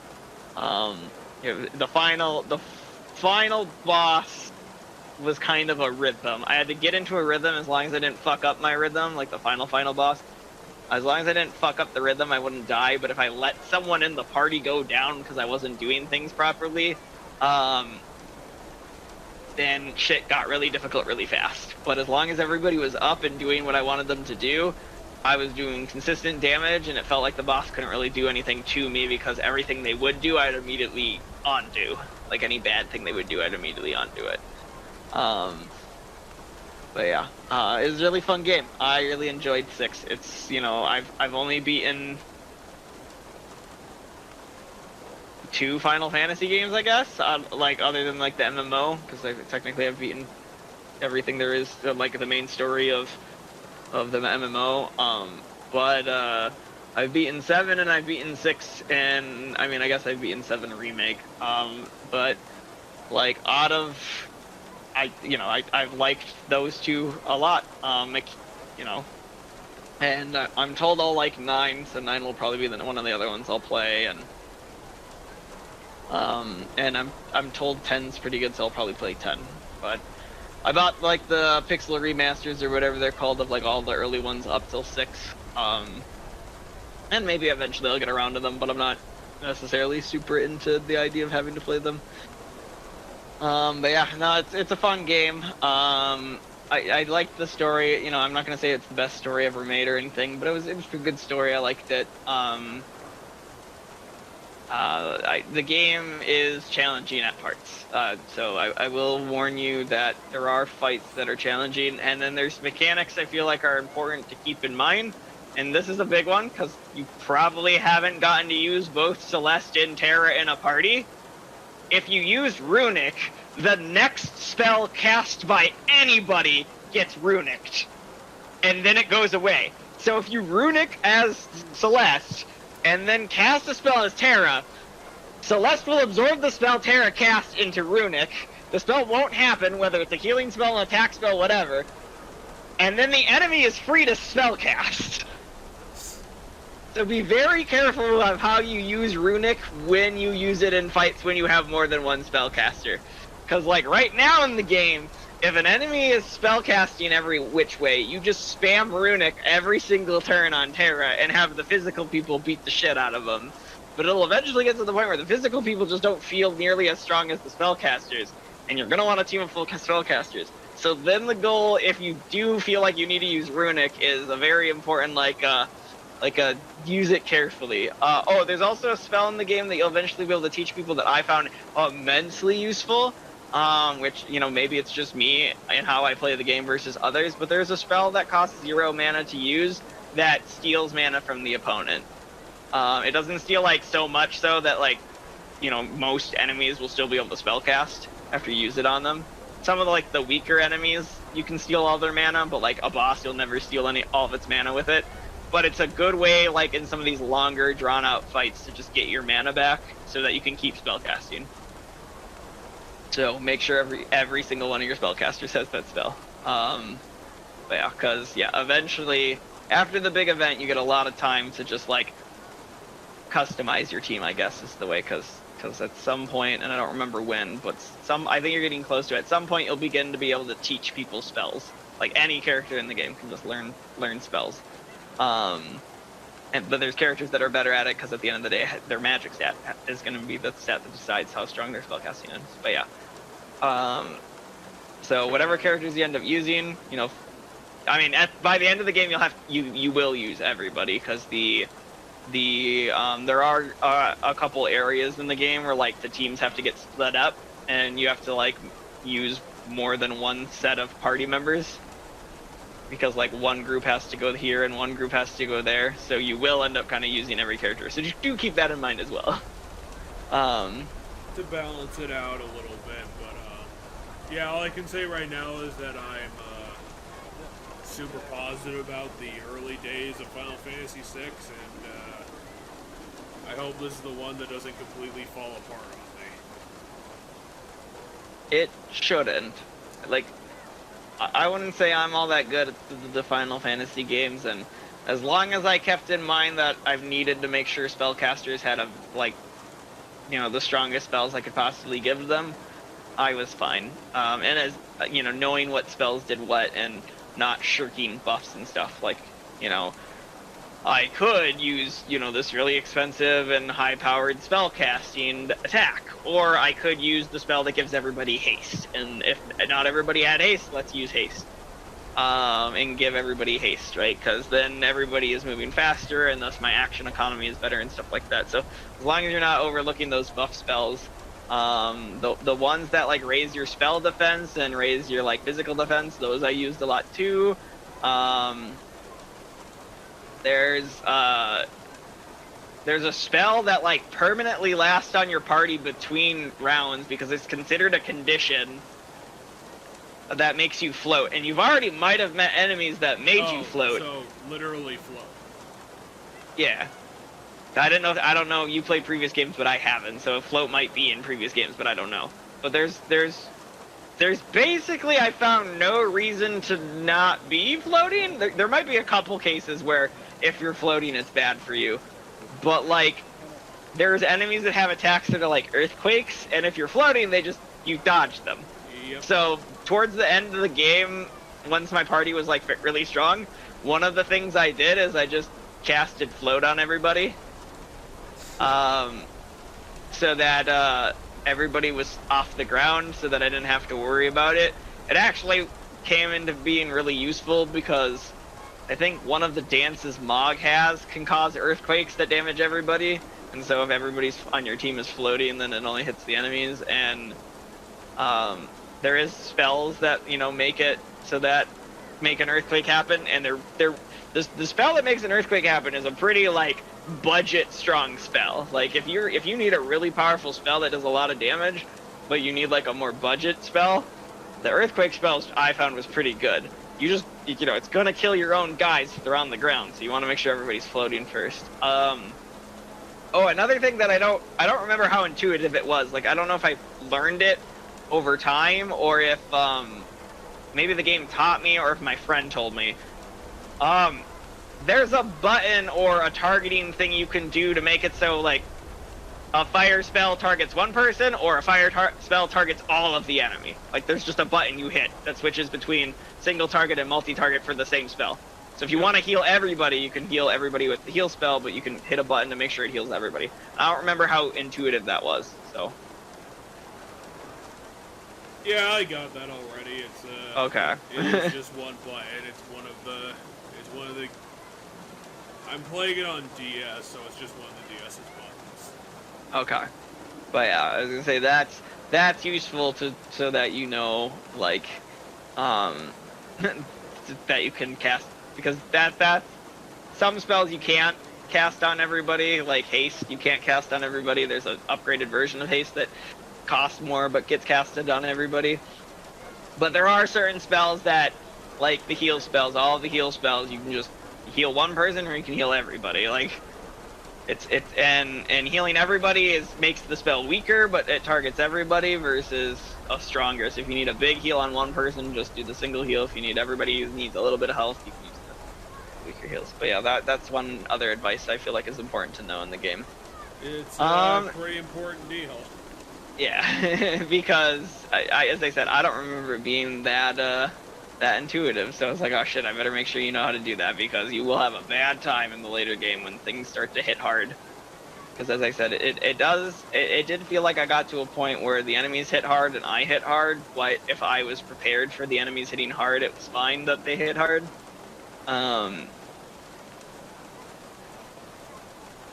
And stuff, and yeah, so you'll be fine, I'm sure. And you'll probably quickly find that the spellcasters are the stronger ones, and yeah, there might be grinding that you need to do, but it won't be like level grinding so much. It'll be grinding to get spells on people, because it does take some time to get the spells on people. And you'll want you'll want a good. You don't need everything on everybody. I certainly didn't get everything on everybody, but you'll want a handful of good stuff spread out across your main 4 people. Well, especially if you have to worry about your party splitting up, you're gonna need to balance that. Yeah, I mean, now given the characters who are physically, you know, like the physical characters like Cyan and stuff, not really worth your time to teach them spells.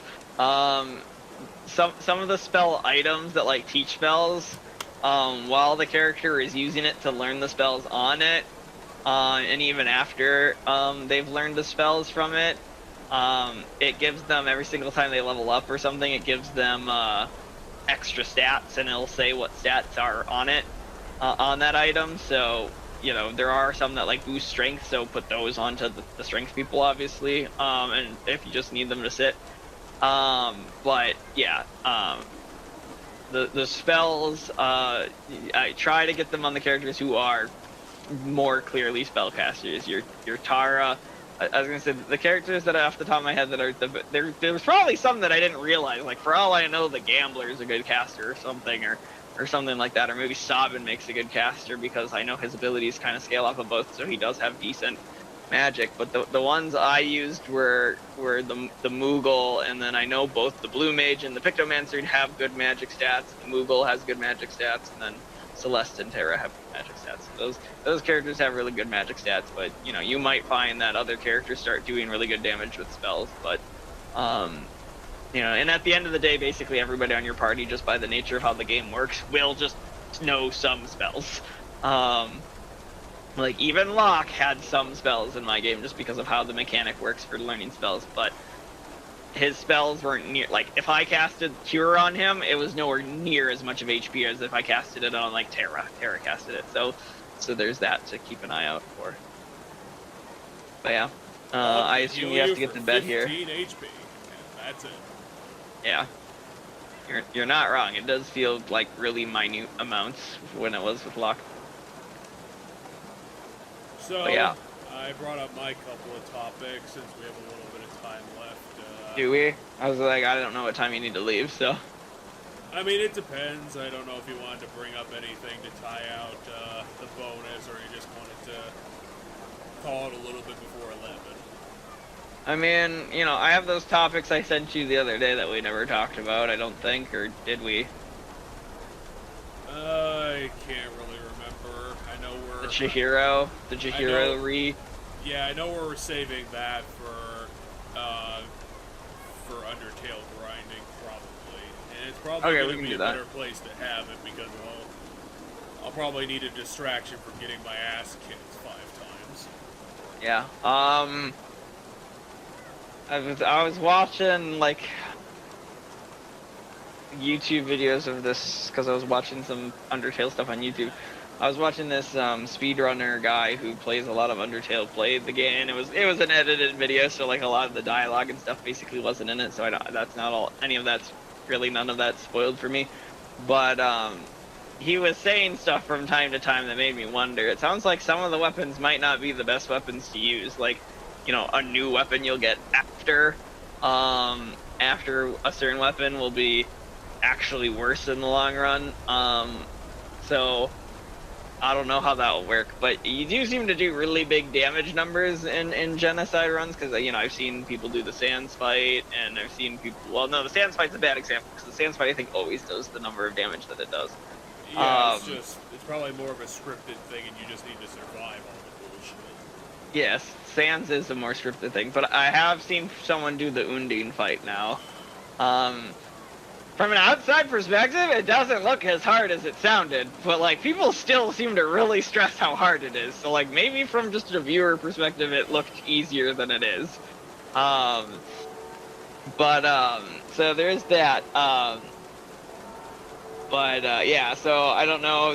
I've seen people use the ballet shoes. I've seen people use the frying pan, but I haven't seen them use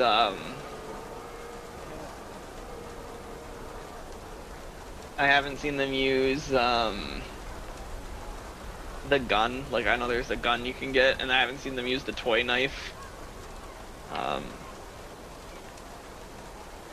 So I don't know if those weapons aren't as strong.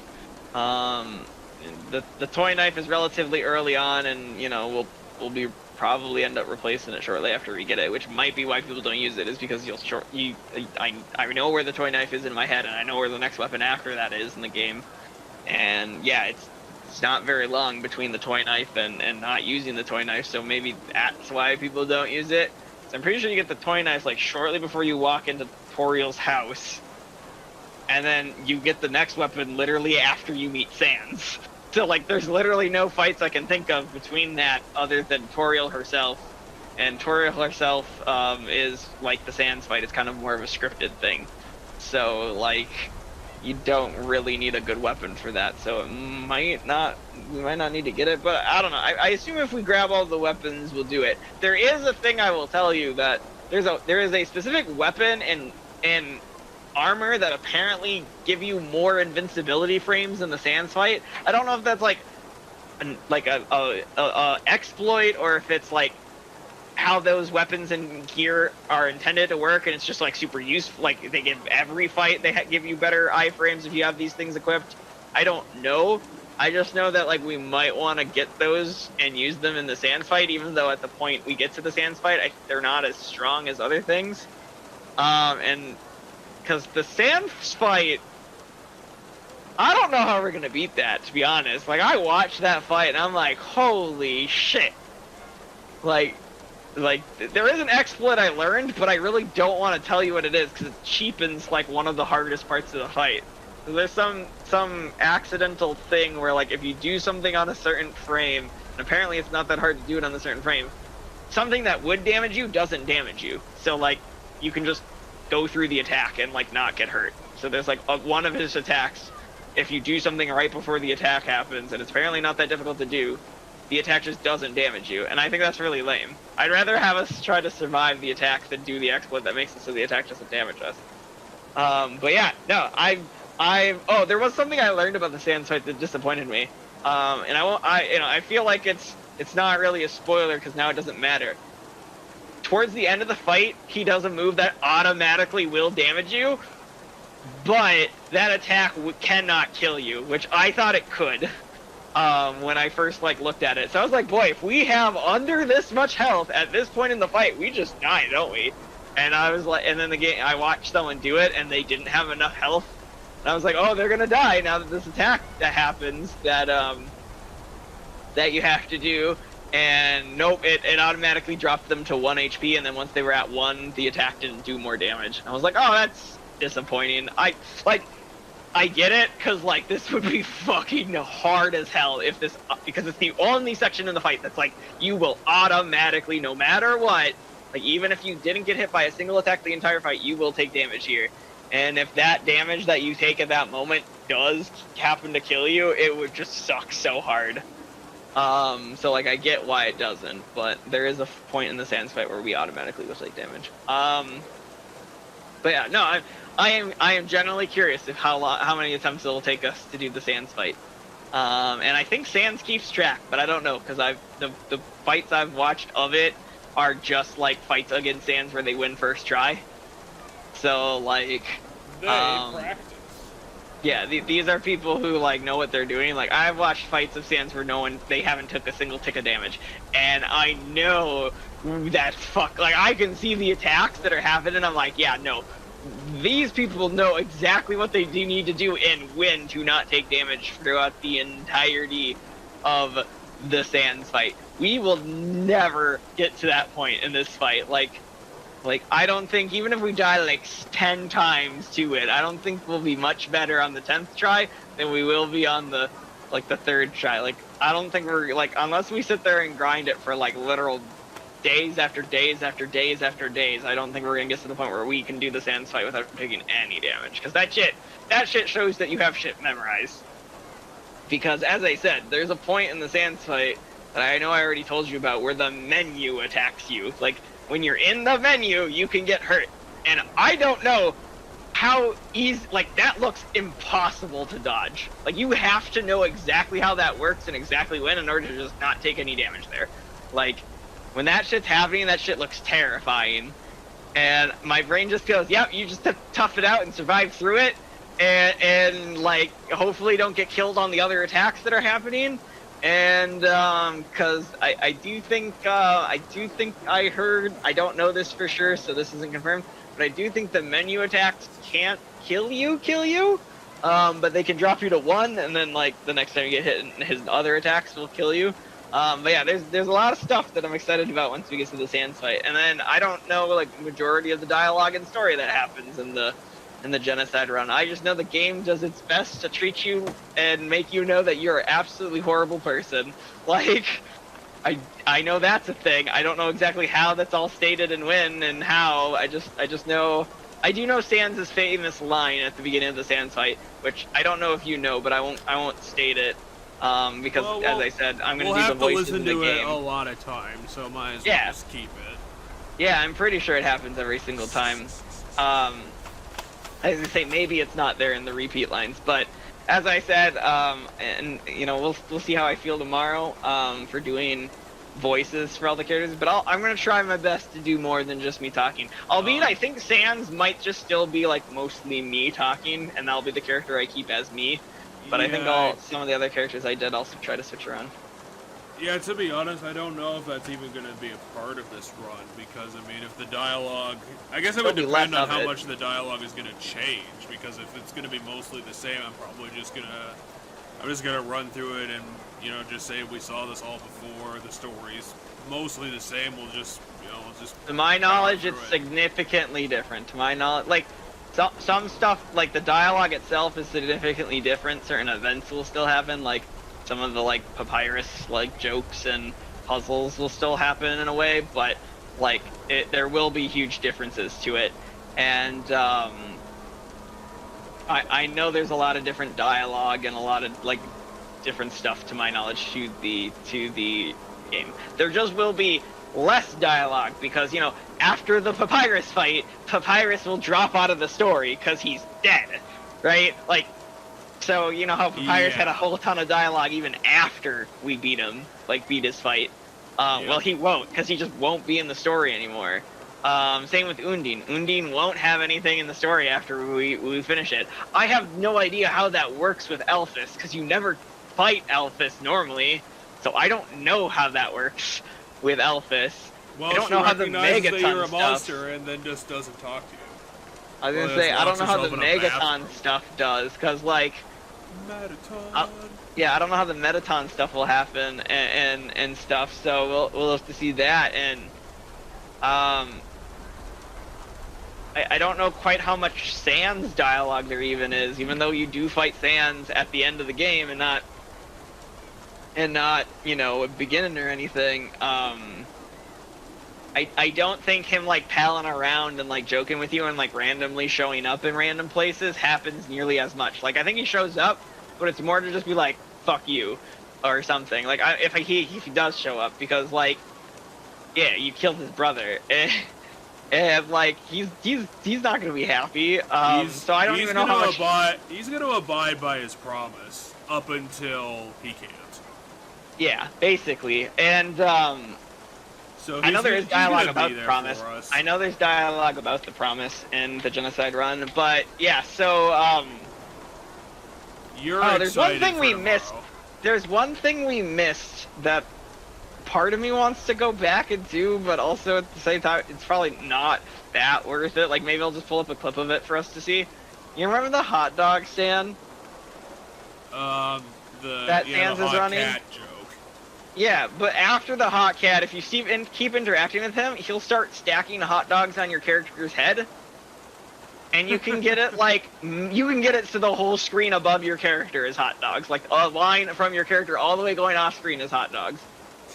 So, like, I was like, I don't know how that works. And, like, I don't know if you have to pay that many times, because that feels like no one should have that amount of money. So, like, clearly, I think maybe if you just try to buy it a third time or something, maybe just this exchange start happening, because these hot dogs don't go into your inventory for you to use as items. They're on your head. They're not in your bag. So, like, I don't know how that works, but, like, there is a thing where, like, you can barely get a bunch of hot dogs stacked on your head. So I'm like, that's kind of funny. You know, maybe we'll do that. There's also a hidden enemy that I think we'll do for the genocide run, because I think you can do it in any run. But there's a character as part of like a Patreon award for, or whatever it was. No, Kickstarter award, that's what it was. One of the Kickstarter awards for 2 of the biggest backers is one got a secret boss put in the game.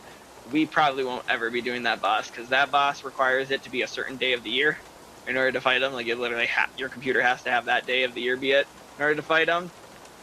And the other hidden enemy isn't a boss, it's an enemy. We just have to stand in a place and like chill in a place for like 2 minutes, and then he just shows up and attacks us. So I might have us do that, because I do think it counts towards the counter of like this many to go for genocide. So we can just like chill in that area, and then we get to see this unique enemy that can only, you know, do whatever. That's only in this like one area if you chill there for like so long. So we'll probably do that one. But yeah, I have no idea how long this stuff takes, to be honest, for the genocide run, because I haven't watched someone play a genocide run. I watched someone go through genocide run like in like meme ways and stuff like that, but I haven't like watched it. Like it's an edited video, so that, like, they jump from fight to fight like significantly faster, and like there's whole sections of like you know, there's parts where they're like, oh yeah, we have 11 more people we have to kill in order to move on, and then like I only see them do like one fight before they move on, right? Because it's an edited video. So I don't know how much grinding we actually have to do, nor do I know how long it takes it, because the couple things of a genocide run I've watched are pretty edited videos, so they're like 10 minutes long and by the end, right? And I know that's going to take us longer than 10 minutes. But yeah, one of the ones I saw that was pretty funny was they randomized all the enemies in the game. With the exception of certain bosses, because of how the coding works apparently. Most of the bosses in the game can't get moved. However, you can cause Sans to be randomized, and you can cause the Undine fight to be randomized. So they ran into Sans in the ruins and had to do the Sans fight at like the lowest level in the game, which was interesting to watch them do. And they ran into Sans multiple times because they literally every encounter became random. And then when they got to the Undine fight turned into a really simple fight, because when Undine fights you, it's randomly a different enemy. And then when they got to Sans randomized into Undine. So they ended up having to do the Undine fight. Like the whole game, they're like, it's gonna be Undine, because they were like, we already did Sans, and that's like the two hardest bosses in the game are Undine, apparently the Undine genocide boss, and the Sans boss fight are the 2 hardest bosses. And so they were like, you know, we're gonna random into Undine any second now. And they went through the entire story and never random into Undine. Then they got the Sans, and the Sans fight got replaced with the Undine fight. So they did have to do it. It was just at the very end, and it was significantly easier than, because they were max level at that point, because you get to be max level kind of by that point. Kind of. To my knowledge, if you do everything, you are 1 level shy of max level when you do the Sans fight, and then you hit max level after you complete the Sans fight, which just means that the last level of the game is just kind of a token level, because the game's kind of done after you do the Sans fight. Like, there's no challenge left. And actually, there's a weird thing. I think I read this on the wiki. I don't remember where I read. I want to say I read this on the wiki, or maybe it was like I watched a Did You Know video on Undertale. So as we gain levels, it will automatically boost our like attack stat and stuff. So like our weapon will give us some attack numbers, and then our level will give us others. And the highest level in the game's attack number is lower than the previous level. So you actually get weaker when you hit max level as far as your attack damage goes. You have higher HP, but you have lower, because of some weird glitch in the game's programming. The maximum level actually lowers your attack when you hit it. It doesn't matter in the long run, because you're literally done with the game when you hit that, but like apparently that's a thing. So I was like, huh, weird. That's kind of wild. Just to mess with you right at the end of the game. No, apparently it's a programming error. Like, it's not meant to be there. So yeah. Tomorrow. That's going to be the plan, and probably the perfect time to cut the bonus episode. We had planned it since the DLC was going to be short. We planned for some podcasting. We talked about what I've been doing recently, and tomorrow apparently we're going to have ample opportunity to talk about other things. So we'll fit it in where we can. We'll talk about what I've been doing recently, as well as some random topics I think of, and stuff like that. So there we go. So Not that I've been doing much recently, but. So thanks for joining us on this random Tuesday, and I'm thinking we probably at most have another 3 episodes of Undertale, and then we'll be moving on to the spinning wheel, whatever we get. And we have a lot more episodes of Persona 5. A lot. We got surprisingly little done. Like I was like, oh, how much can we get done in one session? And I know I put 100 hours into Persona 5 to beat it, my first run, and Persona 5 Royal is longer than Persona 5. But I was like, but I know what I'm doing now, so I can speed up some stuff. But like, I was like, we could probably get through like. Because I was playing the game. When I was playing the game, I didn't think about how much time it took to do things. I just know that in the end, it took me 100 hours, and yeah, the game took me days and days and days to beat. But I know the story and what happens in the story, and I was expecting us to get farther. So okay, this game does take a lot longer than I was thinking it does in my head.